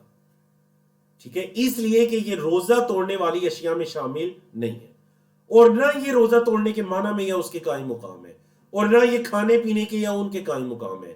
تو اس وجہ سے اس سے روزہ نہیں ٹوٹتا. اچھا، وہ امور جن سے روزہ نہیں ٹوٹتا، سرما وغیرہ لگانے سے روزے میں کوئی فرق نہیں پڑتا، خوشبو لگانا روزے میں کوئی فرق نہیں پڑتا، آنکھوں یا کان میں قطرے ڈالنا، درد وغیرہ کے قطرے ڈالنا روزے پہ کوئی فرق نہیں پڑتا، آکسیجن لگانا کوئی فرق نہیں پڑتا، انسولین کا انجیکشن لگوانا کوئی فرق نہیں پڑتا، دانتوں میں انجیکشن لگانا درد وغیرہ کا کوئی فرق نہیں پڑتا، مسواک کرنا کوئی فرق نہیں پڑتا، میک اپ وغیرہ کا کرنا روزے میں کوئی فرق نہیں پڑتا، سوئے ہوئے میں ایک انسان کو احتلام ہو جاتا ہے جس میں اس کا کوئی قصد یا ارادہ شامل نہیں تھا، روزے پہ کوئی فرق نہیں پڑتا، ہونٹوں وغیرہ پر لپسٹک لگانا کسی خاتون کا روزے پر فرق نہیں پڑتا، کوئی اگر اپنے دانت نکلواتا ہے روزے پر فرق نہیں پڑتا، ٹوتھ پیسٹ کا استعمال کرنا فرق نہیں پڑتا، لیکن بہتر یہ ہے کہ یا مسواک کا استعمال کرے یا پھر ٹوتھ پیسٹ کا استعمال افطاری کے بعد کرے،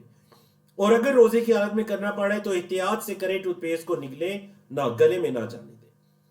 غیر ارادی طور پر کا آ جانا روزے پر کوئی فرق نہیں پڑتا، ضرورت کے وقت کھانے کا چکھنا بغیر نگلے. دیکھیں ایک ہوتا ہے چکھنا اور ایک ہوتا ہے نگلنا. چکھنا مطلب خاص کر کوئی عورت اپنی زبان پر ہلکا سا کسی چیز کو لگا کر ٹیسٹ کر لے اور پھر اس کو صاف کر دے، بولے اس سے روزے میں فرق نہیں پڑتا. اور ایک انسان کے ہاتھ میں برتن ہے، مثلا وہ پانی پی رہا ہے، چائے پی رہا ہے، یا پھر اس کے ہاتھ میں ایک لقمہ ہے یا اس کی پلیٹ میں چند لقمے ہیں اور آذان ہو جاتی ہے، تو اپنی حاجت اور ضرورت کے مطابق بس وہ اس سے کھا پی لیتے. دیکھیں ایک تو ہمارے معاشرے میں یہ ہوتا ہے نا کہ بعض اوقات بعض علاقوں میں آذان 15-20 منٹ تک جاری رہتی ہے. ہم یہ سمجھتے ہیں جی جب تک آذان ہو رہی ہے آپ موج مارے کھائیں پیئیں، حالانکہ مسئلہ ایسے نہیں ہے. آذان اللہ اکبر اس لیے ہے کہ آپ کھانے پینے سے رک جائیے، بس ہو چکی، صبح داخل ہو چکی. سمجھا گیا جی؟ تو یہ بالکل بھی طریقہ درست نہیں ہے، اور اگر کوئی جان بوجھ کر ایسا کرتے ہیں کہ وہ جان بوجھ کر اذان کے ٹائم ہی کھاتا ہے اور اذانوں کے درمیان ہی کھاتا ہے تو اس کا روزہ درست نہیں ہے۔ ہاں اگر کسی کے ہاتھ میں کوئی برتن ہے، ضرورت کے مطابق ہے اور اذان ہو گئی تو بس وہ اپنی ضرورت کو پورا کرے اور پھر اس برتن کو چھوڑ دے۔ تو الحمدللہ اللہ رب العزت کی توفیق سے ہم نے فریضہ صوم کورس کو مکمل کیا، اہمیت، فضیلت اور احکام و مسائل۔ کفارہ مجلس کی دعا پڑھتے ہیں اور پھر آپ کے سوالات جوابات کی طرف آتے ہیں۔ سبحان اللہ و بحمدہ، سبحانک اللہم و بحمدک، اشہد ان لا الہ الا انت، استغفرک و اتوب الیک۔